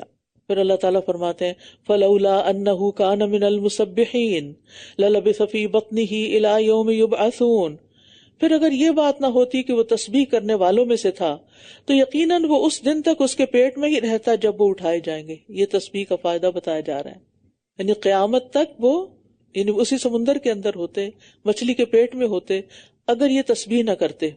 کہا جاتا ہے کہ یونس علیہ السلام ویسے بھی ہمیشہ اللہ کی تسبیح اور ذکر کرتے رہتے تھے، اور اس موقع پر بھی انہوں نے تسبیح کی، یعنی اس کے دونوں معنی کیے جاتے ہیں۔ یعنی ایک تسبیح ہے لا الہ الا انت سبحانک انی کنت من الظالمین، یہ تو انہوں نے کی ہی تھی، لیکن وہ عام حالات میں بھی اللہ کی بڑی تسبیح کرتے تھے، تو اس تسبیح نے ان کو بچا لیا، اس کو اللہ نے قبول کر لیا۔ اس سے بڑی اہم بات پتہ چلتی ہے، بہت سیکھنے کی بات، کہ اللہ تعالیٰ مصیبت میں ان لوگوں کا خیال رکھتا ہے جو خوشحالی میں اس کا ذکر کرتے ہیں، اور جب کوئی شخص صرف مصیبت کے وقت اللہ کو پکارتا ہے تو فرشتے کہتے ہیں یہ آواز اجنبی سی ہے، پہلے تو کبھی نہیں سنی، یہ پتہ نہیں کون پکار رہا ہے۔ فَنَبَذْنَاهُ بِالْأَرَاءِ وَهُوَ سَقِيمٌ وَأَنبَتْنَا عَلَيْهِ شَجَرَةً مِّن يَقْطِينٍ، پھر ہم نے اسے چٹیل میدان میں پھینک دیا اس حال میں کہ وہ بیمار تھا، اور ہم نے اس پر بیلدار درخت اگا دیا۔ یعنی مچھلی نے اللہ کے حکم سے ان کی تسبیح پڑھنے کی وجہ سے یعنی یونس علیہ السلام کو چٹیل میدان میں صحیح سلامت واپس اگل دیا، اور مچھلی کے پیٹ میں رہنے کی وجہ سے ظاہر اسٹمک ایسڈ ہوتے ہیں تو ان کا جسم زخمی بھی ہو گیا اور بہت کمزور اور نحیف ہو گئے، کیونکہ شاید کچھ کھانے کو بھی نہیں ملا ہوگا۔ اس مدت کو اللہ ہی بہتر جانتا ہے، بعض کہتے ہیں تھوڑی دیر رہے تھے، بعض کہتے ہیں 3 دن، بعض کہتے ہیں 7 دن، یا کچھ 40 دن بھی کہتے ہیں، اللہ عالم۔ جتنی مدت بھی وہاں رہے، تھوڑی ہو یا زیادہ، لیکن مچھلی کے پیٹ میں ان کا زندہ رہ جانا اور صحیح سلامت باہر نکل آنا ایک معجزہ ہے۔ اور پھر وہاں پر جو بیل اگی اور پھر اس میں سے انہوں نے کھایا اور اس کے سائے میں رہے جب تک پوری طرح ٹھیک ہو گئے، تو اس سے پتہ چلتا ہے کہ ہمیں شفا سے کبھی مایوس نہیں ہونا چاہیے، اگرچہ بیماری کسی بھی حد تک پہنچ جائے، بیماری میں اللہ سے نا امید نہیں ہونا چاہیے۔ وَأَرْسَلْنَاهُ إِلَى مِائَةِ أَلْفٍ أَوْ يَزِيدُونَ، اور ہم نے اسے 1 لاکھ بلکہ کچھ زیادہ کی طرف بھیجا، پس وہ ایمان لے آئے تو ہم نے انہیں ایک وقت تک فائدہ دیا۔ اس سے یہ پتہ چلتا ہے کہ جس قوم سے آپ بھاگے تھے، جب آپ دوبارہ گئے تو وہی آپ پر ایمان لے آئے، اور ایمان لانا عذاب کو ٹالنے کا باعث ہے۔ فَاسْتَفْتِهِمْ أَلِرَبِّكَ الْبَنَاتُ وَلَهُمُ الْبَنُونَ، بس ان سے پوچھئے کیا آپ کے رب کے لیے تو بیٹیاں ہوں اور ان کے لیے بیٹے؟ یا ہم نے فرشتوں کو عورتیں بنایا جبکہ وہ دیکھ رہے تھے؟ یعنی فرشتے نہ تو اللہ کی اولاد ہیں اور اولاد میں سے بھی وہ بیٹیاں نہیں، اور فرشتوں کو انہوں نے مؤنث قرار دیا حالانکہ وہ مذکر اور مؤنث کی تقسیم سے پاک ہیں۔ الا انہم من افکہم لیقولون، خبردار بے شک یہ اپنے من گھڑت خیال سے ہی کہتے ہیں، کہ اللہ کی اولاد ہے اور یقیناً وہ جھوٹے ہیں. کیا اس نے بیٹوں کے مقابلے میں بیٹیوں کو چن لیا؟ تمہیں کیا ہو گیا ہے؟ تم کیسے فیصلے کرتے ہو؟ افلا تذکرون، کیا پھر بھی تم نصیحت حاصل نہیں کرتے؟ یا تمہارے پاس کوئی واضح دلیل ہے تو لے آؤ اپنی کتاب اگر تم سچے ہو. اور انہوں نے اس کے اور جنوں کے درمیان ایک رشتہ داری بنا لی ہے، حالانکہ جنوں نے جان لیا تھا کہ بے شک وہ ضرور حاضر کیے جائیں گے، یعنی ان کا تعلق جنات وغیرہ سے اور جادو سے بہت تھا. سبحان اللہ عما یصفون الا عباد اللہ المخلصین، پاک ہے اللہ ان باتوں سے جو یہ بیان کرتے ہیں سوائے اللہ کے ان بندوں کے جو چنے ہوئے ہیں. یعنی اللہ کے مخلص بندے ایسی باتیں نہیں کہتے، اور مخلص بندے جہنم میں بھی نہیں جائیں گے انشاءاللہ. فَإِنَّكُمْ وَمَا تَعْبُدُونَ، پس بے شک تم اور جن کی تم عبادت کرتے ہو، یعنی تمہارے بت وغیرہ، تم اس کے خلاف کسی کو بہکانے والے نہیں مگر اسی کو جو جہنم میں داخل ہونے کے لائق ہے. یعنی مشرکین اللہ کے مخلص بندوں کو گمراہ نہیں کر سکتے. وَمَا مِنَّا إِلَّا لَهُ مَقَامٌ مَعْلُومٌ، فرشتوں نے کہا اور ہم میں سے ہر ایک کا مقام معلوم ہے، اور بے شک ہم صف باندھنے والے ہیں، اور بے شک ہم تسبیح کرنے والے ہیں. یاد رکھیے فرشتوں کی کثیر تعداد اللہ کی عبادت کرتی ہے. آسمان دنیا میں، یعنی جو اوپر کا آسمان ہمیں نظر آتا ہے، اس میں ایک قدم رکھنے کی بھی جگہ نہیں ہے کہ جہاں کوئی نہ کوئی فرشتہ قیام یا سجدے یا رکوع کی حالت میں نہ ہو. تو اس سے پتہ چلتا ہے کہ فرشتے کیسی عبادت کرتے ہیں اور باقی وقت میں اپنی ڈیوٹیاں سر انجام دیتے ہیں.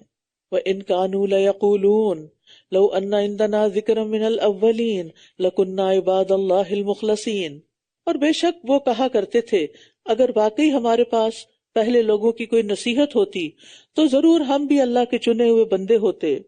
ذکر سے مراد کتاب یا پھر پیغمبر. سو انہوں نے اس کا انکار کر دیا، بس ان قریب وہ جان لیں گے، اور یقیناً ہمارے بھیجے ہوئے بندوں کے لیے پہلے ہی ہماری بات طے ہو چکی ہے. کیا بات؟ کہ اللہ ان کی مدد ضرور کرے گا. انہم لہم المنصورون، کہ بے شک وہ مدد کیے جائیں گے، اور بے شک ہمارا لشکر ہی غالب آنے والا ہے.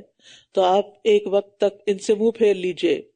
یاد رکھیے مدد صرف پیغمبروں کی نہیں ہوگی، ان کے فالوورز کی بھی ہوگی.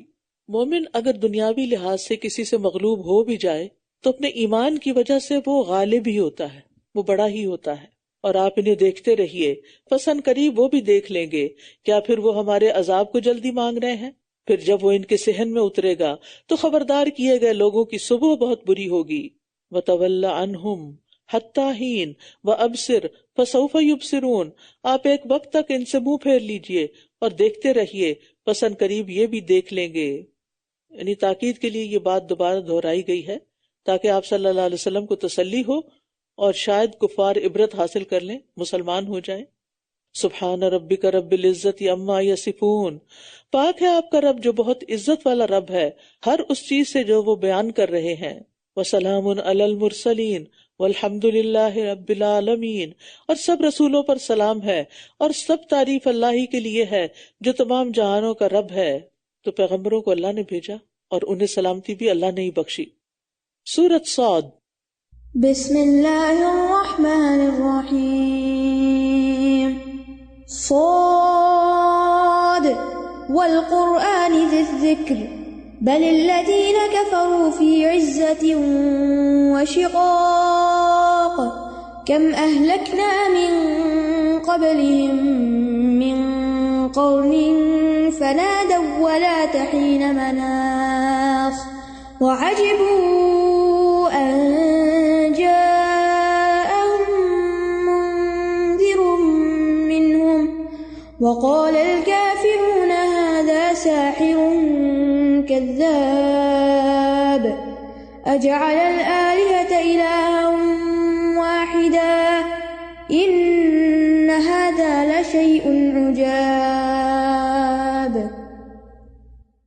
شروع کرتی ہوں اللہ کے نام سے جو بے انتہا مہربان نہایت رحم فرمانے والا ہے. صاد، نصیحت والے قرآن کی قسم، بلکہ وہ لوگ جنہوں نے کفر کیا وہ تکبر اور مخالفت میں پڑے ہوئے ہیں. یاد رکھیے قرآن ذکر والا ہے، اس کے ذریعے یاد دہانی کرائی جاتی ہے ان باتوں کی جو لوگوں کو دنیا اور آخرت کی زندگی میں فائدہ دیتی ہیں. یہ ہمارے لیے سب سے بڑی نصیحت ہے، سب سے بڑا واعظ ہے، اور اسی طرح ان لوگوں کے لیے شرف اور مرتبے والا ہے جو اس پر عمل پیرا ہوتے ہیں، یعنی شرف اور مرتبہ حاصل ہوتا ہے ان کو جو قرآن پر عمل کرتے ہیں، اور نہ سمجھنے والے مخالفت کا شکار ہوتے ہیں۔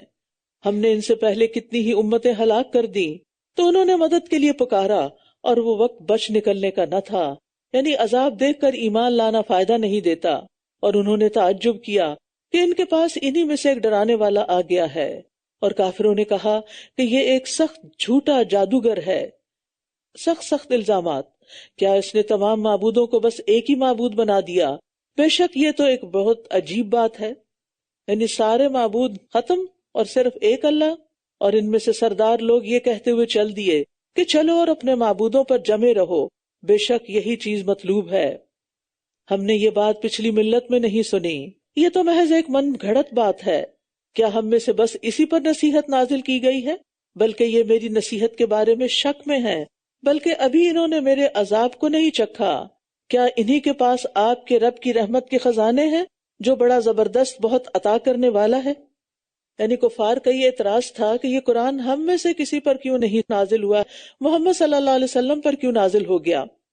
تو اللہ تعالیٰ فرماتے ہیں کہ کیا اللہ کی رحمت کے خزانوں کے یہ مالک ہیں کہ یہ جس کو چاہے دیں یا ان کے مشورے سے دیے جائیں، اور یہ جس کو نہ دینا چاہے نہ دیا جائے؟ کیا آسمانوں اور زمین اور جو کچھ ان دونوں کے درمیان ہے انہی کی ملکیت میں ہے؟ یعنی یہ کس بات پر بگڑ رہے ہیں؟ ان کے پاس ہے کیا؟ یہ کس چیز کے مالک ہیں؟ پھر چاہیے کہ وہ آسمان کے راستوں میں چڑھ جائیں۔ یعنی جب زمین و آسمان کی سلطنت کے مالک نہیں تو پھر ان کو ایسی باتیں کرنا زیب بھی نہیں دیتا۔ یہ تو گروہوں میں سے ایک چھوٹا سا لشکر ہے جو اسی جگہ شکست کھا جانے والا ہے، اور ہوا بھی جنگ بدر میں شکست کھا گئے۔ ان سے پہلے قوم نوح اور عاد اور میخوں والے فرعون نے جھٹلا دیا تھا، اور سمود نے اور قوم لوط اور ایکا والوں نے بھی یہی وہ لشکر تھے۔ ان سب نے ہی رسولوں کو جھٹلایا تھا، تو میری سزا ان پہ واقع ہو گئی، اور یہ لوگ بس ایک ہی چیز کا انتظار کر رہے ہیں جس کے لیے انہیں کوئی مہلت نہ ملے گی۔ اور انہوں نے کہا، اے ہمارے رب، ہمیں ہمارا حصہ حساب کے دن سے پہلے ہی جلدی دے دے۔ استغفر اللہ، یعنی دنیا میں ہی عذاب مانگنے لگے کہ آخرت میں تو عذاب ہوگا، دنیا میں بھی بھیج دے۔ یعنی انسان کیسا عجیب ہے کہ اپنے حق میں خود بد دعا کر رہا ہے، بینیفٹ آف ڈاؤٹ بھی نہیں دیتا کہ ہو سکتا ہے کہ جو کچھ کہا جا رہا ہے یہ درست ہو، اور اگر ان کو نہیں یقین تھا کہ درست نہیں تو پھر بھی انسان اپنے لیے عذاب کیوں مانگے؟ آپ اس پر صبر کیجئے جو یہ کہتے ہیں، اور ہمارے بندے داؤد کو یاد کیجئے جو بڑی قوت والا، بے شک وہ بہت رجوع کرنے والا تھا۔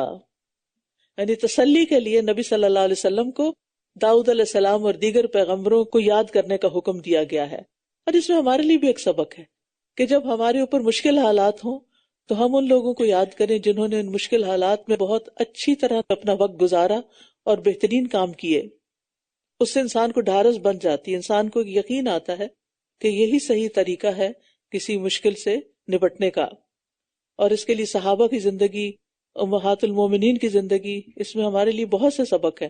اسی لیے ہم ہر نماز کے اندر دعا کرتے ہیں نا، ایاک نعبد و ایاک نستعین اہدنا الصراط المستقیم صراط الذین انعمت علیہم۔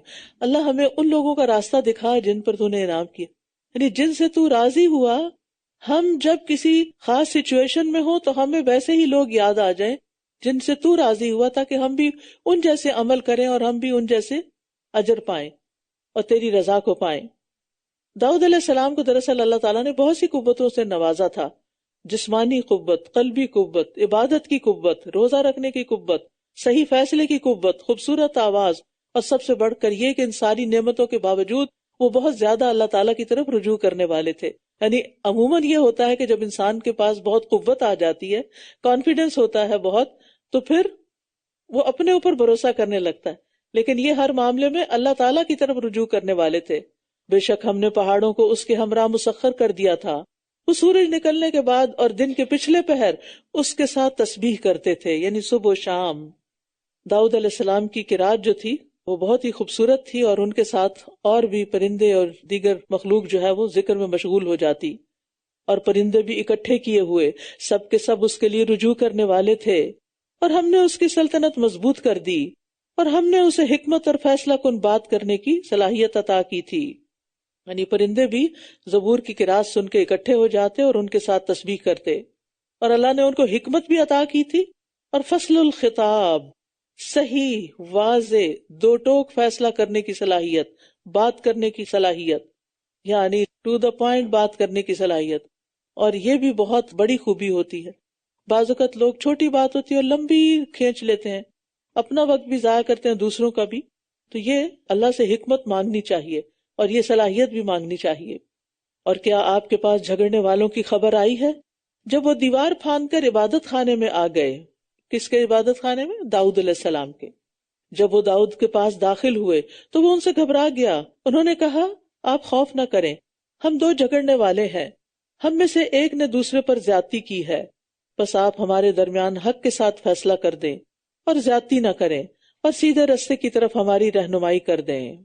داؤد علیہ السلام اس لیے گھبرائے کہ کہیں یہ دشمن نہ ہو، لیکن انہوں نے آ کے تسلی کرا دی کہ ہم اپنے ہی مسئلے میں آئے ہیں. کہنے لگے یہ میرا بھائی ہے، اس کے پاس 99 یعنی 99 دمبیاں ہیں اور میرے پاس ایک ہی دمبی ہے، لیکن یہ کہہ رہا ہے کہ یہ بھی مجھے سونپ دو، اور اس نے گفتگو میں مجھ پر بہت سختی کی ہے. یعنی جھگڑا دمبیوں پر تھا. اس نے کہا یقیناً اس نے اپنی دمبیوں کے ساتھ تمہاری دمبی کو ملانے کا سوال کر کے تجھ پر ظلم کیا ہے، اور بے شک بہت سے شراکت دار ایک دوسرے پر ضرور زیادتی کر جاتے ہیں سوائے ان لوگوں کے جو ایمان لائے اور انہوں نے نیک عمل کیے، اور وہ بہت ہی تھوڑے ہیں. اور داؤد سمجھ گیا کہ بے شک ہم نے اسے آزمایا ہے، بس اس نے اپنے رب سے بخشش مانگی اور رکوع کرتے ہوئے گر پڑا اور اس نے رجوع کر لیا. کہا جاتا ہے کہ دونوں آدمیوں نے پیغمبر کے پاس بے ادبی سے داخل ہو کر اپنا مقدمہ پیش کیا تھا. انہوں نے غصہ کرنے کی بجائے صبر اور حلم کا مظاہرہ کیا، انہیں کچھ کہا نہیں، اور اس صبر کی وجہ سے آپ صلی اللہ علیہ وسلم کو حکم دیا گیا کہ آپ داؤد کو یاد کریں علیہ السلام. تو ہم نے اس کا یہ قصور بخش دیا، اور بے شک ہمارے ہاں اس کے لیے یقیناً تقرب کا مقام اور بہترین ٹھکانہ ہے. سبحان اللہ، کتنے خوش قسمت انسان ہے. ظاہر اتنے عبادت گزار اور اتنے اللہ کا ذکر کرنے والے اور دیگر بہت سے کام کرنے والے. اے داؤد، بے شک ہم نے تجھے زمین میں خلیفہ بنایا ہے، بس تم لوگوں کے درمیان حق کے ساتھ فیصلہ کرنا اور خواہش نفس کی پیروی نہ کرنا، ورنہ وہ تمہیں اللہ کے راستے سے بھٹکا دے گی. بے شک جو لوگ اللہ کے راستے سے بھٹک جاتے ہیں ان کے لیے سخت عذاب ہے، کیونکہ وہ حساب کے دن کو بھول گئے. یاد رکھیے، خواہشات نفس کے پیچھے لگنے سے انسان گمراہ ہو جاتا ہے، کمزور ہو جاتا ہے اور آخرت کو بھول جاتا ہے، اور پھر اگر اس خواہش پر عمل کرتا ہے تو یہ چیز اس کے لیے عذاب کا باعث بنتی ہے. وہ خواہشات جو اللہ کی ناراضگی کی طرف لے جاتی ہوں. اور ہم نے آسمان و زمین کو اور جو کچھ ان دونوں کے درمیان ہے بیکار پیدا نہیں کیا. یہ ان لوگوں کا گمان ہے جنہوں نے کفر کیا، بس جن لوگوں نے کفر کیا ان کے لیے آگ کی ہلاکت ہے. ام نجعل الذین آمنوا وعملوا الصالحات کالمفسدین فی الارض ام نجعل المتقین کالفجار. کیا ہم ان لوگوں کو جو ایمان لائے اور انہوں نے نیک عمل کیے زمین میں فساد کرنے والوں کی طرح کر دیں گے، یا ہم متقی لوگوں کو بدکاروں کی طرح کر دیں گے؟ یعنی ایسے تو نہیں ہو سکتا نا کہ ایک شخص ساری زندگی اچھے کام کرے اور انجام اس کا اس کے ساتھ ہو جو انتہائی بدکار رہا ہے. دونوں کا انجام فرق ہونا چاہیے. عقل بھی اسی چیز کا تقاضا کرتی ہے. کتاب انزلناہ الیک مبارک لیدبروا آیاتہ ولیتذکر اولو الالباب. یہ بہت بابرکت کتاب ہے جسے ہم نے آپ کی طرف اتارا ہے تاکہ یہ اس کی آیات میں غور و فکر کریں اور تاکہ عقل والے نصیحت حاصل کریں. یعنی کتاب نازل کرنے کا اصل مقصد کیا ہے؟ اس میں غور و فکر کیا جائے اور اس سے نصیحت لی جائے. بس یہ ہمیشہ یاد رہنا چاہیے کہ یہ قرآن اس مقصد کے لیے آیا ہے. لیکن نصیحت کون پکڑتے ہیں؟ انما یتذکر اولو الالباب، جن کو اللہ نے عقل دی ہے، جو عقل سے کام لیتے ہیں، جو اس قرآن کے نزول کا مطلب سمجھتے ہیں کہ کیوں یہ نازل ہوا. عامر بن شرحبیل کہتے ہیں عبداللہ بن مسعود نے کہا قرآن کو ایسے تیز تیز نہ پڑھو جیسے شعر پڑھے جاتے ہیں، اور اسے ایسے نہ بکھیرو جیسے گھٹیا کھجوریں بکھیری جاتی ہیں، بلکہ اس کے عجائبات کے پاس رک جاؤ اور اس کے ساتھ دلوں کو تحریک دو، یعنی موٹیویشن لو. وَوَهَبْنَا لِدَاوُودَ سُلَيْمَانَ نِعْمَ الْعَبْدُ إِنَّهُ أَوَّابٌ. اور ہم نے داؤد کو سلیمان عطا کیا، بہت اچھا بندہ تھا، بے شک وہ بہت زیادہ رجوع کرنے والا تھا. جب شام کے وقت اس پر اصیل عمدہ گھوڑے پیش کیے گئے تو اس نے کہا بے شک میں نے اس مال کی محبت کو اپنے رب کی یاد کی وجہ سے محبوب رکھا ہے، یہاں تک کہ وہ پردے میں چھپ گئے۔ یعنی سلیمان علیہ السلام کو گھوڑوں سے محبت کیوں تھی؟ کیونکہ وہ اللہ کی راہ میں ان کے کام آتے تھے۔ تو کہتے ہیں انی احببت حب الخیر، خیر سے مراد خیل ہے یہاں، ان ذکر ربی، اپنے رب کی یاد کی وجہ سے، یعنی یہ سب مجھے اپنے رب کی یاد میں مدد دیتے ہیں، نیک کاموں میں مدد دیتے ہیں، اس وجہ سے میں ان کو رکھے ہوئے ہوں۔ یعنی صرف شان و شوکت کے لیے نہیں اور دنیاوی مال کی محبت میں نہیں، گھوڑوں کی محبت کو اس لیے کہ یہ اللہ کے راستے میں میرے مددگار ہیں، یعنی جہاد وغیرہ کے لیے نکلنے کے لیے وہ استعمال ہوتے ہیں۔ یاد رکھیے کہ مال و دولت بذات خود اچھی بری چیز نہیں، اس کو خیر کہا گیا، ہمارے دین میں مال کو خیر کہا گیا ہے۔ اس کا مطلب ہے کہ تو خیر کا باعث، اگر کوئی اس کو خیر کے کام میں استعمال کرے گا تو یہ اس کے لیے باعث خیر ہوگا، اور اگر اس کو کوئی شر کے کام میں استعمال کرے گا تو اس کے لیے باعث شر ہوگا۔ یعنی انسان کے پاس اگر مال ہو اور وہ اس مال سے محبت کرتا ہو اس بنا پر کہ اس مال سے میں اپنی آخرت بناؤں گا اور اس مال سے میں صلہ رحمی کروں گا اور نیکی کے کام کروں گا اور دین کی ترقی میں اس کو استعمال کروں گا، تو یہی چیز اس کے درجات کی بلندی کا باعث بن سکتی ہے۔ اور یہ محبت پھر کوئی بری محبت نہیں، بلکہ ہر اس چیز سے ہمیں محبت کرنی چاہیے جو ہمیں اللہ کی محبت کے قریب کرے۔ اللہم ارزقنی حبک وحب من یحبک وحب عمل یقربنی الی حبک۔ اللہ مجھے اپنی محبت عطا کر اور اس شخص کی محبت دے جو تجھ سے محبت رکھتا ہو، کیونکہ اس کی محبت پھر میرے لیے تیری محبت میں اضافے کا باعث بنے گی۔ اور ہر اس کام کی محبت دے، وہ کام کرنا پسند آئے جس سے تیری محبت مجھے مل جائے۔ یعنی یہ دعا کثرت سے مانگا کریں کہ اللہ ہمارے دلوں میں ایسے کاموں کی محبت ڈال دے۔ محبت مانگنا کیوں ضروری ہے؟ اس لیے کہ جس کام کی آپ کے دل میں محبت ہوگی وہ کام آسان ہوگا نا، وہ آپ کا پیشن بن جائے گا، اس کو کر کے آپ تھکیں گے نہیں۔ مثلا قرآن کی محبت آپ کے دل میں ہے تو آپ پڑھ کے نہیں تھکیں گے، بار بار پڑھیں گے، پڑھ کے اکتائیں گے نہیں۔ اسی طرح باقی چیزیں بھی۔ تو چونکہ وہ اللہ کی خاطر گھوڑوں سے محبت کرتے تھے اور ان گھوڑوں کی پھر ریس بھی ہوتی تھی، تو اسی طرح جب ایک موقع پر ان کے سامنے گھوڑے پیش کیے گئے جس کا ذکر ہوا اور وہ دوڑ کر آگے چلے گئے تو کہا ان گھوڑوں کو میری طرف واپس لاؤ، تو وہ ان کی پنڈلی اور گردنوں پر ہاتھ پھیرنے لگا، یعنی محبت کے اظہار کے طور پر۔ نبی صلی اللہ علیہ وسلم کو بھی گھوڑوں سے محبت تھی اور وہ گھوڑوں کی پیشانی کے بالوں پر ہاتھ پھیرا کرتے تھے۔ تو اس سے کیا پتہ چلتا ہے کہ اینیمل سے بھی محبت کی جا سکتی ہے، اور اس کو بھی ایک سنت سمجھ کر۔ اور پھر اگر اینیملز آپ رکھیں، چاہے گھوڑے رکھیں یا بلی رکھیں، کتا نہ رکھیں، تو آپ اس پر ہاتھ بھی پھیر سکتے ہیں، آپ اس کو پیار کر سکتے ہیں، آپ اس کو اپنے ساتھ لگا سکتے ہیں۔ نبی صلی اللہ علیہ وسلم نے فرمایا گھوڑوں کی پیشانیوں کے ساتھ قیامت کے دن تک خیر باندھ دی گئی ہے، یعنی اجر اور غنیمت۔ اور یقیناً ہم نے سلیمان کی آزمائش کی اور اس کی کرسی پر ایک جسم ڈال دیا، پھر اس نے رجوع کر لیا۔ کہا جاتا ہے کہ انشاءاللہ نہ کہنے کی وجہ سے سلیمان علیہ السلام کی آزمائش ہوئی تھی اور ان کا ایک ایسا بچہ پیدا ہوا تھا کہ جو پورا بھی نہیں تھا۔ قال رب اغفر لی وہب لی ملکا لا ينبغی لأحد من بعدی انک انت الوہاب۔ اس نے کہا میرے رب مجھے بخش دے اور مجھے ایسی بادشاہت عطا کر جو میرے بعد کسی کے لائق نہ ہو، بے شک تو ہی بہت عطا کرنے والا ہے۔ یعنی انہوں نے ایسی بادشاہت کا سوال کیا جو ان کے علاوہ کسی اور کے پاس نہ ہو، تاکہ پھر اس کو اولاد کی ضرورت ہی نہ رہے۔ سلیمان علیہ السلام نے بادشاہت کیوں مانگی؟ دین کے غلبے کے لیے، دین کی خدمت کے لیے۔ تو انسان کے اندر اگر دین کی خدمت کا جذبہ ہو تو لیٹسٹ جدید ترین وسائل اختیار کرنے میں کوئی حرج نہیں۔ مثلا آپ ایک عام لیپ ٹاپ سے کام لیتے ہیں جو اتنا سلو ہے کہ آپ کے گھنٹوں اسی میں برباد ہو جاتے ہیں، اس کے برعکس آپ ایک لیٹسٹ فاسٹسٹ کمپیوٹر لیتے ہیں تاکہ آپ کا کام جلدی ہو۔ تو یہ نہیں کہ آپ نے کوئی شو آف کرنا ہے یا لوگوں پر کوئی روب جمانا ہے، بلکہ مقصد کیا ہے کہ اس سے میں اپنے دین کی بہترین خدمت کر سکوں۔ تو اس بنا پر دنیا کی کسی مادی چیز کی محبت یا اس کو لینا یا اس کے لیے کوشش کرنا، اس میں کوئی برائی نہیں ہے۔ فَسَخَّرْنَا لَهُ الرِّيحَ تَجْرِي بِأَمْرِهِ رُخَاءً حَيْثُ أَصَابَ، تو ہم نے ہوا کو اس کے لیے مسخر کر دیا جو اس کے حکم سے نرمی کے ساتھ چلتی تھی جہاں وہ پہنچنا چاہتا تھا۔ اور ہر طرح کے ماہر معمار یعنی کنسٹرکشن ورکرز، اور غوطہ خور سرکش جنوں کو تابع کر دیا، اور کچھ دوسرے بھی جو بیڑیوں میں اکٹھے جکڑے ہوئے تھے، یعنی ہر طرح کے جنوں کو باندھ کے اس کے تابع کر دیا گیا کہ وہ ان سے کام لیں، یہ ہماری بخشش ہے، بس تم احسان کرو یا روک لو، بغیر کسی حساب کے۔ سبحان اللہ، یعنی اتنا کچھ دنیا میں سے دیا بھی گیا جو کسی کو نہیں ملا، لا ينبغی لأحد من بعدی، لیکن اس کے ساتھ حساب بھی کوئی نہیں۔ اور بے شک ہمارے پاس اس کے لیے یقیناً تقرب کا مقام اور بہترین ٹھکانہ ہے۔ یاد رکھیے، جب نیت اچھی ہوتی ہے نا، اور دل میں اللہ کی محبت ہوتی ہے، اور انسان اللہ کی خاطر کچھ کرنا چاہتا ہے، تو پھر انسان کو واقعی تقرب کا مقام بھی ملتا ہے، اور اللہ سبحانہ وتعالیٰ اس پر خاص مہربان بھی ہوتے ہیں۔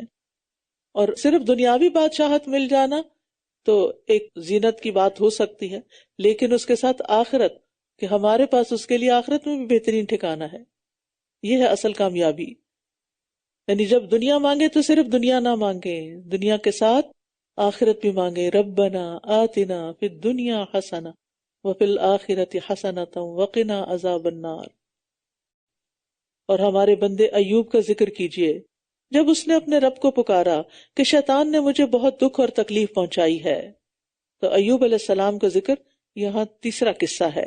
اب ان کا معاملہ بالکل ہی فرق تھا، ان کی زندگی بہت آزمائشوں میں گزری، ان کو دو تکلیفیں پہنچی، نصب و عذاب۔ نصب کہتے ہیں تھکاوٹ اور مشقت کو، تکلیف کو، اور عذاب سے مراد یہاں شدید بدنی تکلیف، یعنی فزیکلی بیمار ہو گئے۔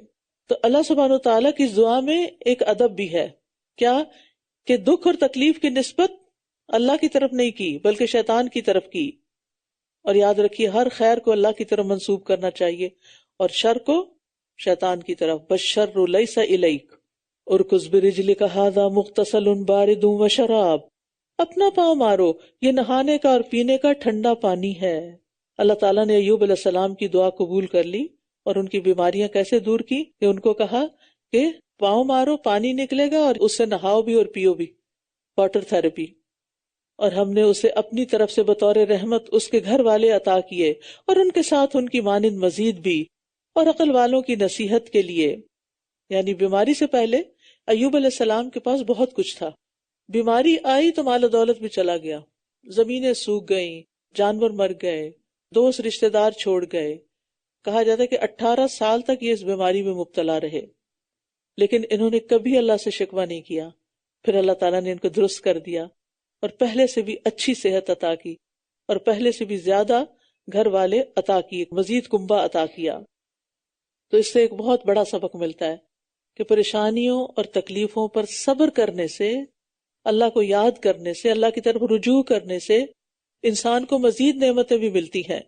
وَخُذْ بِيَدِكَ ضِغْثًا فَاضْرِب بِّهِ، اور اپنے ہاتھ میں تنکوں کا ایک مٹھا لو، پھر اس کے ساتھ مارو اور قسم نہ توڑو۔ یعنی انہوں نے کسی کو مارنے کی قسم کھائی تھی تو کہا کہ 100 کوڑے مارنے کی بجائے تنکوں والا مٹھا لے لو اور ایک ہی دفعہ بس اس کو مار دو۔ بے شک ہم نے اسے صابر پایا، کتنا اچھا بندہ، نعم العبد انہ اواب، یقیناً وہ بہت رجوع کرنے والا تھا۔ اور ہمارے بندوں ابراہیم، اسحاق اور یعقوب کا ذکر کیجئے، جو قوت اور بصیرت والے تھے، قوت اور بصیرت والے تھے۔ یہاں اولی الایدی کہا گیا ہے۔ اولی الایدی کا مطلب ہاتھوں والے یعنی قوت والے، اور ابصار یعنی بصیرت والے، دینی بصیرت۔ انا اخلصناہم بخالصۃ ذکر الدار، بے شک ہم نے انہیں خاص صفت کے ساتھ چن لیا جو اصل گھر کی یاد تھی۔ یعنی وہ کیوں چنے گئے؟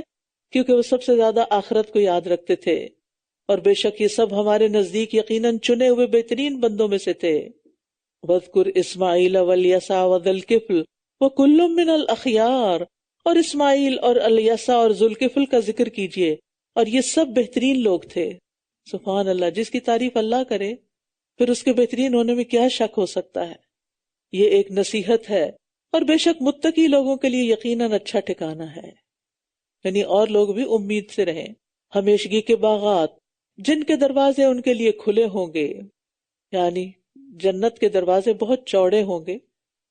نبی صلی اللہ علیہ وسلم نے فرمایا یقیناً جنت کے دروازے کے دونوں کناروں میں اتنا فاصلہ ہے جتنا مکہ اور ہمیر یا مکہ اور بصرہ میں ہے، بہت بڑے۔ اور چند دروازوں کے نام کیا ہیں؟ باب الصلاۃ، باب الجہاد، باب الریان، باب الصدقہ۔ جو شخص جس نیکی میں زیادہ ہوگا وہ اس دروازے سے اندر جائے گا. متکئین فیہا یدعون فیہا بفاکہۃ کثیرۃ وشراب، وہ ان میں تکیے لگائے ہوئے ہوں گے، وہ ان میں بہت سے پھل اور مشروبات طلب کریں گے، اور ان کے پاس نگاہیں نیچی رکھنے والی ہم عمر عورتیں ہوں گی. یہ جنت کی عورتوں کی خوبی ہے. پیچھے سورۃ النور میں ہم نے پڑھا تھا نا، قل للمؤمنات یغضضن من ابصارہن، کہ مومن عورتوں سے کہہ دیجئے کہ اپنی نگاہیں نیچی رکھیں.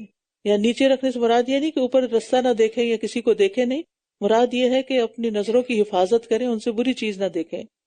تو وہاں بھی ایسی عورتیں ان کی بیویاں ہوں گی کہ جو کسی دوسرے مرد کی طرف دیکھنا پسند ہی نہیں کریں گی، اور ہم عمر بھی ہوں گی. یہ وہی ہے جس کا تم سے حساب کے دن کے لیے وعدہ کیا جاتا تھا. ان ھذا لرزقنا ما لہ من نفاد، بے شک یہ ہمارا رزق ہے جو کبھی ختم نہ ہوگا، یہ ہے بدلہ، اور بے شک سرکشوں کے لیے یقیناً نہایت برا ٹھکانہ ہے. متقین کے بعد سرکشوں کا انجام بتایا جا رہا ہے. جہنم ہے جس میں یہ جلیں گے، تو وہ کتنا برا ٹھکانہ ہے، یہ ہے بدلہ، بس چاہیے کہ یہ اسے چکھیں کھولتے ہوئے پانی اور پیپ کو، جو جہنمیوں کے چمڑوں سے، سکن سے بہہ رہی ہوگی. اور اسی شکل کے کئی قسموں کے کچھ دوسرے عذاب. یہ ایک لشکر ہے جو تمہارے ساتھ گھسا چلا آ رہا ہے، ان کے لیے کوئی خوش آمدید نہیں، بلکہ یہ سب آگ میں جلنے والے ہیں. یعنی جہنم میں مختلف طرح کے عذاب ہیں، صرف حمیم اور غساق ہی نہیں ہوگا، اس طرح کے اور بھی کئی عذاب ہوں گے. وہ کہیں گے بلکہ تم ہی ہو، تمہارے لیے کوئی خوش آمدید نہیں، تم ہی اسے ہمارے سامنے لائے ہو، بس یہ کتنی بری جائے قرار ہے. یہ کہیں گے اے ہمارے رب، جو اسے ہمارے سامنے لایا ہے اسے تو آگ کا دگنا عذاب دے، یعنی جس نے ہمیں بھٹکایا ہے اس کو ڈبل سزا دے. اور یہ کہیں گے ہمیں کیا ہے کہ ہم ان لوگوں کو نہیں دیکھ رہے جنہیں ہم بدترین لوگوں میں شمار کیا کرتے تھے. یعنی دنیا میں جن کا ہم مذاق اڑاتے تھے وہ تو جہنم میں ہے ہی نہیں، وہ کہاں گئے؟ یعنی جہنمیوں کو جہنم میں مومن متقی نظر نہیں آئیں گے. اتخذناہم سخریا ام زاغت عنہم الابصار، کیا ہم نے ان کو مذاق بنا رکھا تھا یا ہماری نگاہیں ان سے پھر گئی ہیں؟ بے شک آگ والوں کا یہ باہم جھگڑنا یقیناً حق ہے، یعنی ایسا ہوگا، یہ باتیں وہاں ضرور ہوں گی. کہہ دیجئے بے شک میں تو صرف خبردار کرنے والا ہوں، اور اللہ کے سوا کوئی معبود نہیں، جو ایک ہے، غالب آنے والا ہے، عبادت کے لائق ہے، القہار ہے. رب السماوات والارض وما بینہم العزیز الغفار، جو رب ہے آسمانوں اور زمین کا اور جو ان دونوں کے درمیان ہے، جو بہت زبردست، بہت بخشش فرمانے والا ہے. کہہ دیجئے یہ ایک بہت بڑی خبر ہے جس سے تم اعراض برت رہے ہو. مجھے مقرب فرشتوں کا کوئی علم نہیں جب وہ باہم جھگڑتے ہیں، کیونکہ آپ کو بس وہی باتیں پتہ ہوتی تھیں جو وحی کے ذریعے آپ کو بتائی جاتی تھیں. آپ ملائے اعلیٰ میں ہونے والی باتوں کو نہیں جانتے تھے. میری طرف تو بس یہی وحی کی جاتی ہے کہ بے شک میں کھلم کھلا خبردار کرنے والا ہوں. جب آپ کے رب نے فرشتوں سے فرمایا کہ بے شک میں گیلی مٹی سے ایک بشر کو پیدا کرنے والا ہوں، پھر جب میں اسے درست کر دوں اور اس میں اپنی روح سے پھونک دوں تو تم سب اس کے لیے سجدہ کرتے ہوئے گر پڑنا، تو ان سب فرشتوں نے اکٹھے سجدہ کیا. یہاں بھی آپ دیکھیں من روح ہی، انسان کے شرف کے لیے یہی کافی ہے کہ اللہ تعالیٰ نے اس کی روح کی نسبت اپنی طرف کی ہے. اور پھر آدم علیہ السلام کو سجدہ تعظیم کیا گیا، یہ دوسرا شرف ہے. سوائے ابلیس کے اس نے تکبر کیا اور کافروں میں سے ہو گیا. فرمایا اے ابلیس، کس نے تجھے اس کو سجدہ کرنے سے روکا جسے میں نے اپنے دونوں ہاتھوں سے بنایا؟ تاکید، کیا تو نے تکبر کیا یا تو بلند مقام والوں میں سے ہے؟ یعنی اس آیت سے آدم علیہ السلام کا شرف اور ان کی فضیلت ثابت ہوتی ہے، کیونکہ اللہ تعالیٰ نے صاف لفظوں میں بتا دیا کہ انہیں میں نے دو ہاتھوں سے بنائے، خود ان کی شکل و صورت بنائی اور ان کے اندر کی ہر چیز. تو اس سے بھی پتہ چلتا ہے کہ اللہ تعالیٰ کے دو ہاتھ ہیں. قال انا خیر منہ خلقتنی من نار وخلقتہ من طین، اس نے کہا میں اس سے بہتر ہوں، تو نے مجھے آگ سے پیدا کیا اور اس کو مٹی سے. اور یہ شیطان کی غلط فہمی تھی، ورنہ مٹی تو چیزوں کو اگاتی ہے، نشو و نما دیتی ہے، اور آگ پکی ہوئی فصل کو جلا دیتی ہے. فرمایا پھر یہاں سے نکل جا، یقیناً تو مردود ہے، اور بے شک تجھ پر بدلے کے دن تک میری لعنت ہے. کہنے لگا اے میرے رب، مجھے اس دن تک کے لیے مہلت دے دے جب یہ سب دوبارہ اٹھائے جائیں گے. فرمایا تو مہلت دیے جانے والوں میں سے ہے اس دن تک جس کا وقت مقرر ہے۔ کہنے لگا بس تیری عزت کی قسم میں ان سب کو ضرور گمراہ کر دوں گا سوائے ان میں سے تیرے چنے ہوئے بندوں کے، الا عبادک منہم المخلصین۔ فرمایا یہ حق ہے اور میں حق ہی کہتا ہوں، یقیناً میں تجھ سے اور ان سب سے جو ان میں سے تیری پیروی کریں گے جہنم کو بھر دوں گا۔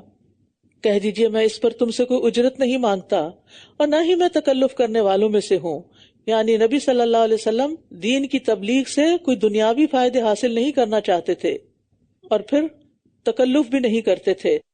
نبی صلی اللہ علیہ وسلم نے فرمایا نہینا عن التکلف، ہمیں تکلف سے منع کر دیا گیا ہے، اور اسی طرح بغیر علم کے باتیں کرنا یہ بھی تکلف کی ایک قسم ہے۔ یعنی تکلف جو ہے وہ صرف کھانے پینے میں نہیں ہوتا بلکہ باتوں میں، اور انسان وہ بنے جو اصل میں وہ ہے نہیں۔ ان ہوا الا ذکر للعالمین، یہ قرآن تو سارے جہان والوں کے لیے ایک نصیحت ہے، یاد دہانی ہے، ذکر ہے، اور یقیناً تم اس خبر کی حقیقت ایک مقرر وقت کے بعد ضرور جان لو گے، یعنی پیشن گوئیاں حق ہو جائیں گی۔ سورۃ الزمر۔ بسم اللہ الرحمن الرحیم، تنزیل الکتاب من اللہ العزیز الحکیم، انا انزلنا الیک الکتاب بالحق فاعبد اللہ مخلصا لہ الدین۔ تنزیل الکتاب من اللہ العزیز الحکیم، اس کتاب کا نازل کرنا اللہ کی طرف سے ہے جو بہت زبردست خوب حکمت والا ہے۔ بے شک ہم نے اس کتاب کو آپ کی طرف حق کے ساتھ نازل کیا ہے، بس آپ اللہ کی عبادت کیجئے دین کو اسی کے لیے خالص کرتے ہوئے۔ دین کا معنی عبادت اور اطاعت بھی ہے، اور ایمان، اسلام اور احسان بھی، جیسا کہ حدیث جبریل میں ہے۔ تو اللہ کی عبادت اخلاص کے ساتھ۔ خبردار، خالص دین صرف اللہ ہی کا حق ہے، اور جن لوگوں نے اس کے سوا کچھ اور سرپرست بنا لیے ہیں وہ کہتے ہیں ہم ان کی عبادت صرف اس لیے کرتے ہیں تاکہ وہ ہمیں اللہ کے قریب کر دیں۔ آج بھی لوگ یہی کہتے ہیں کہ ہم بزرگوں کو اس لیے مانتے ہیں اور ان کے نام پہ چڑھاوے چڑھاتے ہیں کہ وہ ہمارے سفارشی بن جائیں۔ بے شک اللہ ان کے درمیان اس معاملے میں فیصلہ کر دے گا جس میں یہ اختلاف کر رہے ہیں۔ بے شک اللہ اس شخص کو ہدایت نہیں دیتا جو جھوٹا اور بہت ناشکرا ہو۔ ناشکرے پن سے ہدایت نہیں ملتی۔ اگر اللہ کسی کو اولاد بنانا چاہتا تو جسے چاہتا اپنی مخلوق میں سے منتخب کر لیتا، وہ پاک ہے، وہ تو اللہ ہے اکیلا، بہت زبردست۔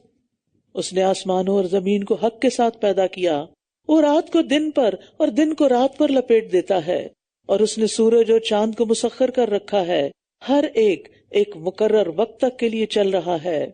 خبردار، وہی بہت زبردست، بہت بخشش فرمانے والا ہے۔ اس نے تم سب کو ایک ہی جان سے پیدا کیا، پھر اسی سے اس کا جوڑا بنایا، اور تمہارے لیے مویشیوں میں سے 8 اقسام نر اور مادہ اتاری۔ وہ تمہاری ماؤں کے پیٹوں میں تمہیں 3 اندھیروں میں ایک تخلیق کے بعد دوسری تخلیق میں پیدا کرتا ہے۔ یہی اللہ تمہارا رب ہے، ساری بادشاہت اسی کے لیے ہے، اس کے سوا کوئی معبود نہیں۔ پھر تم کس طرح سے پھیرے جاتے ہو؟ یہاں اللہ کی وحدانیت اور قدرت اور عظمت کی دلیل ہے کہ اس نے یہ سب تخلیق کیا، اور جانوروں کی یہ نعمتیں ہمیں اللہ کی طرف سے ملی ہیں، اللہ ہی نے اتاری ہیں۔ اور ان جانوروں کا ذکر کیا بہت سے جانوروں میں سے، خاص طور پر کہ جو ہمارے کھانے پینے، پہننے اور دوسری ضروریات میں استعمال ہوتے ہیں، جن سے ہم بہت مانوس ہوتے ہیں۔ ان تکفروا فإن اللہ غنی عنکم، اللہ اکبر، اگر تم ناشکری کرو تو یقیناً اللہ تم سب سے بے نیاز ہے، اللہ کو کسی کی بھی ضرورت نہیں، اور وہ اپنے بندوں سے ناشکری کو پسند نہیں کرتا، اور اگر تم شکر کرو تو وہ اسے تمہارے لیے پسند کرتا ہے، تو ہم کیوں نہ وہ کام کریں جو اللہ کو پسند ہے۔ اور کوئی بوجھ اٹھانے والا کسی دوسرے کا بوجھ نہیں اٹھائے گا، پھر تم سب کو اپنے رب کی طرف لوٹنا ہے، تو وہ تمہیں بتائے گا جو کچھ تم کیا کرتے تھے، بے شک وہ سینوں کے بھید تک خوب جانتا ہے۔ اور جب انسان کو کوئی تکلیف پہنچتی ہے تو وہ اپنے رب کی طرف رجوع کرتے ہوئے اسے پکارتا ہے، پھر جب وہ اسے اپنی طرف سے کوئی نعمت عطا کرتا ہے تو وہ اس تکلیف کو بھول جاتا ہے جس پر وہ اس سے پہلے اسے پکارا کرتا تھا۔ اور اللہ کے لیے کئی شریک بنا دیتا ہے تاکہ اس کے راستے سے بھٹکا دے، کہہ دیجیے اپنے کفر سے تھوڑا سا فائدہ اٹھا لو، بے شک تم آگ والوں میں سے ہو۔ استغفر اللہ۔ یہ انسان کا حال ہے، تکلیف میں اللہ یاد آ ہی جاتا ہے، اور جب مشکل آسان ہوتی ہے تو پھر وہ دوسروں کو پکارنے لگتا ہے، دوسروں کی تعریف کرنے لگتا ہے۔ کیا یہ بہتر ہے یا وہ جو رات کی گھڑیوں میں سجدہ کرتے ہوئے اور قیام کرتے ہوئے عبادت میں لگا رہتا ہے؟ وہ آخرت سے ڈرتا ہے اور اپنے رب کی رحمت کی امید رکھتا ہے۔ کہہ دیجئے کیا جو علم رکھتے ہیں اور جو علم نہیں رکھتے برابر ہو سکتے ہیں؟ بے شک نصیحت تو عقل والے ہی حاصل کرتے ہیں۔ تو قانت مومن ہر لحاظ سے بہتر ہے۔ اور قانت کون ہے؟ جو صرف دن کے وقت ہی نہیں، رات کی گھڑیوں میں بھی عبادت کرتا ہے، جیسے آج کل آپ لوگ کر رہے ہیں، قانتات بنے ہوئے، والقانتین والقانتات۔ اور ایک اور بات جو بڑی اہم یہاں پتہ چلتی ہے کہ اللہ سے ہمیشہ اچھی امید رکھیں، اچھی بات زبان سے نکالیں، اچھی امید رکھیں، اچھا سوچیں، اچھا بولیں، اچھے کام کریں، یہ زندگی بھی خوشگوار ہو جائے گی۔ مایوسی کی باتیں چھوڑ دیں، کیونکہ مایوسی تو شیطان کی طرف سے ہوتی ہے نا، پہلے وہ مایوس کرتا ہے، پھر وہ وسوسے ڈالتا ہے، پھر وہ ہمیں عبادت سے، نیک کاموں سے دور لے جاتا ہے۔ ہم اس طرح بہت سے چانسز گنوا دیتے ہیں۔ کہہ دیجئے اے میرے بندو جو ایمان لائے ہو، اپنے رب سے ڈرو، ایمان والو تقوی اختیار کرو۔ جن لوگوں نے اس دنیا میں اچھے عمل کیے ان کے لیے بھلائی ہے، اور اللہ کی زمین بہت وسیع ہے، بے شک صبر کرنے والوں کو ان کا اجر بے حساب دیا جائے گا۔ بے حساب یعنی جس کو وہ گن بھی نہ سکیں گے، جس کو وہ تول بھی نہ سکیں گے، شمار ہی نہیں کر سکیں گے۔ کہہ دیجئے بے شک مجھے حکم دیا گیا ہے کہ میں اللہ ہی کی عبادت کروں، دین کو اس کے لیے خالص کرتے ہوئے، اور مجھے حکم دیا گیا ہے کہ میں سب سے پہلا فرما بردار بن جاؤں۔ دوسروں کو نیکی کی دعوت دینے والے کو سب سے پہلے اپنی ذات سے شروع کرنا چاہیے۔ کہہ دیجئے اگر میں اپنے رب کی نافرمانی کروں تو میں ایک بڑے دن کے عذاب سے ڈرتا ہوں۔ کہہ دیجئے میں اپنے دین کو اسی کے لیے خالص کرتے ہوئے اللہ کی عبادت کرتا ہوں۔ بار بار اسی چیز کا تذکرہ ہو رہا ہے کہ دین کو، عبادت کو اللہ کے لیے خالص کرتے ہوئے عبادت کی جائے، پس تم اس کے سوا جس کی چاہو عبادت کرو۔ کہہ دیجئے بے شک اصل خسارہ پانے والے تو وہ ہیں جنہوں نے قیامت کے دن اپنے آپ کو اور اپنے گھر والوں کو خسارے میں ڈال دیا۔ الا ذالک هو الخسران المبین، خبردار یہی کھلم کھلا خسارہ ہے۔ لہم من فوقہم ظلل من النار، ان کے لیے ان کے اوپر سے آگ کے سائبان ہوں گے اور ان کے نیچے سے بھی سائبان ہوں گے۔ استغفر اللہ۔ یہی وہ عذاب ہے جس سے اللہ اپنے بندوں کو ڈراتا ہے، اے میرے بندوں پس تم مجھی سے ڈرو۔ اور جن لوگوں نے طاغوت کی عبادت سے اجتناب کیا، یعنی شیطان کی بات نہ مانی اور اللہ کی طرف رجوع کر لیا، ان کے لیے خوشخبری ہے، بس میرے بندوں کو خوشخبری دے دیجئے۔ کون ہے اللہ کے بندے؟ الذین یستمعون القول فیتبعون احسنہ، وہ جو غور سے بات کو سنتے ہیں، یعنی اللہ کی بات پر توجہ دیتے ہیں، پھر وہ اس میں سے بہترین بات کی پیروی کرتے ہیں، عمل بھی کر لیتے ہیں۔ یہی وہ لوگ ہیں جنہیں اللہ نے ہدایت دی، اور یہی لوگ عقل والے ہیں۔ انسان باتیں تو سب کی سنتا ہے، لیکن کس بات کو زیادہ توجہ سے سنتا ہے؟ جس میں اس کو اپنا کوئی فائدہ نظر آتا ہے۔ تو اللہ سے ڈرنے والا اللہ کی بات کو سب سے زیادہ توجہ سے سنتا ہے۔ تو انسان جس کی بھی چاہے بات سنے، لیکن پیروی قرآن و سنت ہی کی کرے، اور حسن اور احسن میں سے احسن کی پیروی کرے۔ کیا بھلا وہ شخص جس پر عذاب کی بات ثابت ہو چکی، پھر کیا آپ اسے بچا لیں گے جو آگ میں ہے؟ آگ میں جانے والے کو تو کوئی نہیں بچا سکتا، اللہ۔ لیکن وہ لوگ جنہوں نے اپنے رب کا تقوی اختیار کیا، ان کے لیے بالا خانے ہیں، جن کے اوپر مزید بالا خانے بنے ہوئے ہیں، ان کے نیچے نہریں بہتی ہیں۔ یہ اللہ کا وعدہ ہے، اور اللہ وعدہ خلافی نہیں کرتا۔ جہنمیوں کے ساتھ یہاں متقیوں کا ذکر بھی ہو گیا۔ کیا آپ نے دیکھا نہیں کہ بے شک اللہ نے آسمان سے پانی اتارا، پھر چشموں کی صورت میں اسے زمین میں چلایا، پھر وہ اس کے ذریعے کھیتی نکالتا ہے جس کے مختلف رنگ ہیں، پھر وہ پک جاتی ہے، پھر آپ اسے دیکھتے ہیں کہ وہ زرد ہو گئی ہے، پھر وہ اسے چورا چورا کر دیتا ہے۔ بے شک اس میں عقل والوں کے لیے بڑی نصیحت ہے۔ یہاں سے بھی پتہ چل رہا ہے کہ پانی کی اصل آسمان ہے، اوپر سے آیا اور زمین میں سٹور ہوتا ہے، پھر ندی نالے بھی بنتے ہیں۔ افمن شرح اللہ صدرہ للاسلام، کیا بھلا وہ شخص جس کا سینہ اللہ نے اسلام کے لیے کھول دیا۔ دل لگنے لگا اس کا اسلام کی باتوں میں، دین کی باتوں میں، اور وہ اپنے رب کی طرف سے ایک نور پر ہے، اس کو روشنی بھی مل گئی، وہ کسی سخت دل کی طرح ہو سکتا ہے؟ بس ان کے لیے ہلاکت ہے جن کے دل اللہ کی یاد کی طرف سے سخت ہیں، یہی لوگ کھلی گمراہی میں ہیں۔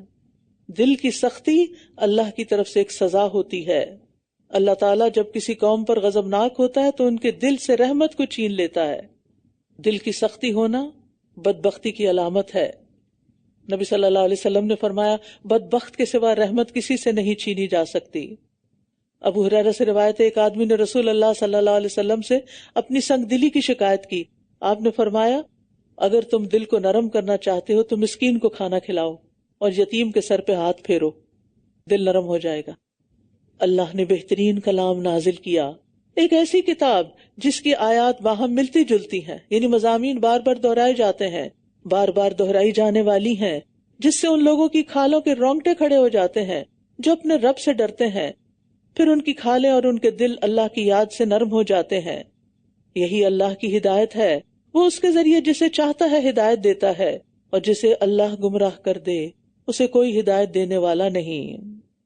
احسن الحدیث سے مراد یہاں اللہ کا کلام ہے، کیونکہ مخلوق کا کلام کبھی بھی خالق کے کلام جیسا احسن حسن والا ہو نہیں سکتا، اور حدیث سے مراد بھی اللہ کی کتاب ہے۔ احسن الحدیث، کیا بھلا وہ شخص جو قیامت کے دن اپنے چہرے کے ساتھ برے عذاب سے بچنا چاہے گا اس کی طرح ہو سکتا ہے جو اس سے محفوظ رہے؟ اور ظالموں سے کہا جائے گا، چکھو مزہ اس کمائی کا جو تم کرتے رہے ہو۔ ان سے پہلے کے لوگوں نے بھی جھٹلا دیا تھا تو ان پر وہاں سے عذاب آیا جہاں سے وہ سوچ بھی نہ سکتے تھے، تو اللہ نے انہیں دنیا کی زندگی میں رسوائی کا عذاب چکھا دیا، اور یقیناً آخرت کا عذاب زیادہ بڑا ہے۔ کاش یہ جانتے ہوتے، کیونکہ آخرت کی آگ دنیا کی آگ سے 70 گنا زیادہ ہے، حرارت والی ہے۔ اور پھر یہ کہ دنیا کا عذاب تو ختم ہو جائے گا، لیکن آخرت کا عذاب تو فار ایور اینڈ ایور ہے۔ دنیا کے عذاب سے بھی رسوائی ہوتی ہے، لیکن آخرت میں تو رسوائی بہت بڑی ہے۔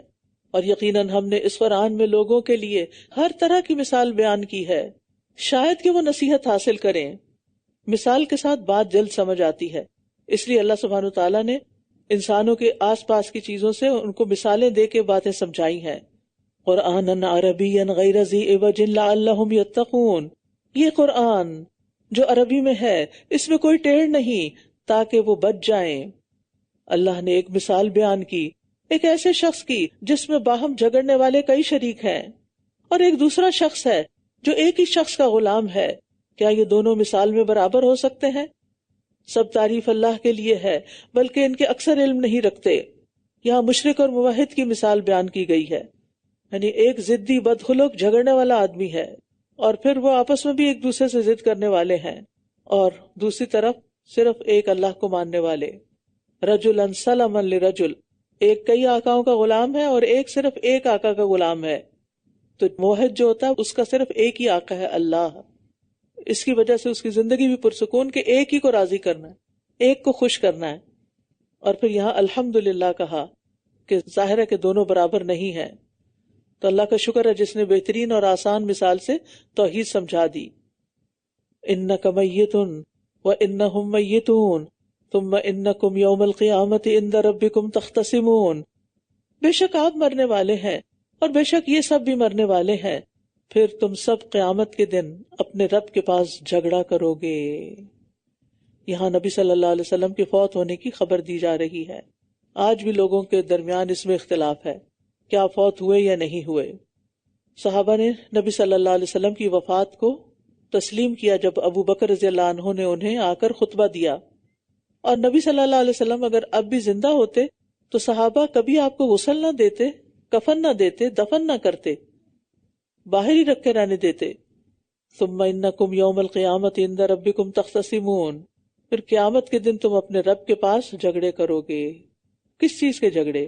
کچھ جھگڑے تو کفار اور مسلمانوں کے بیچ میں ہوں گے، یا مشرکین اور ان کے معبودوں میں، یا بڑے لوگوں اور ان کے فرما برداروں کے درمیان ہوں گے، یا بادشاہوں اور ان کی رعایا کے درمیان ہوں گے، یا مظلوموں اور ظالموں کے درمیان ہوں گے، خواہ وہ دونوں مسلمان ہی کیوں نہ ہوں۔ حتیٰ کہ آدمی اپنے اعضاء سے بھی جھگڑا کرے گا کہ تم کیوں بول رہے ہو۔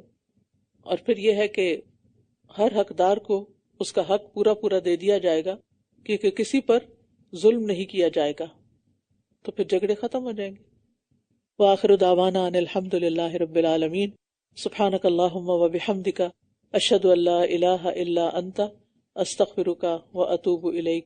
السلام علیکم و رحمۃ اللہ وبرکاتہ۔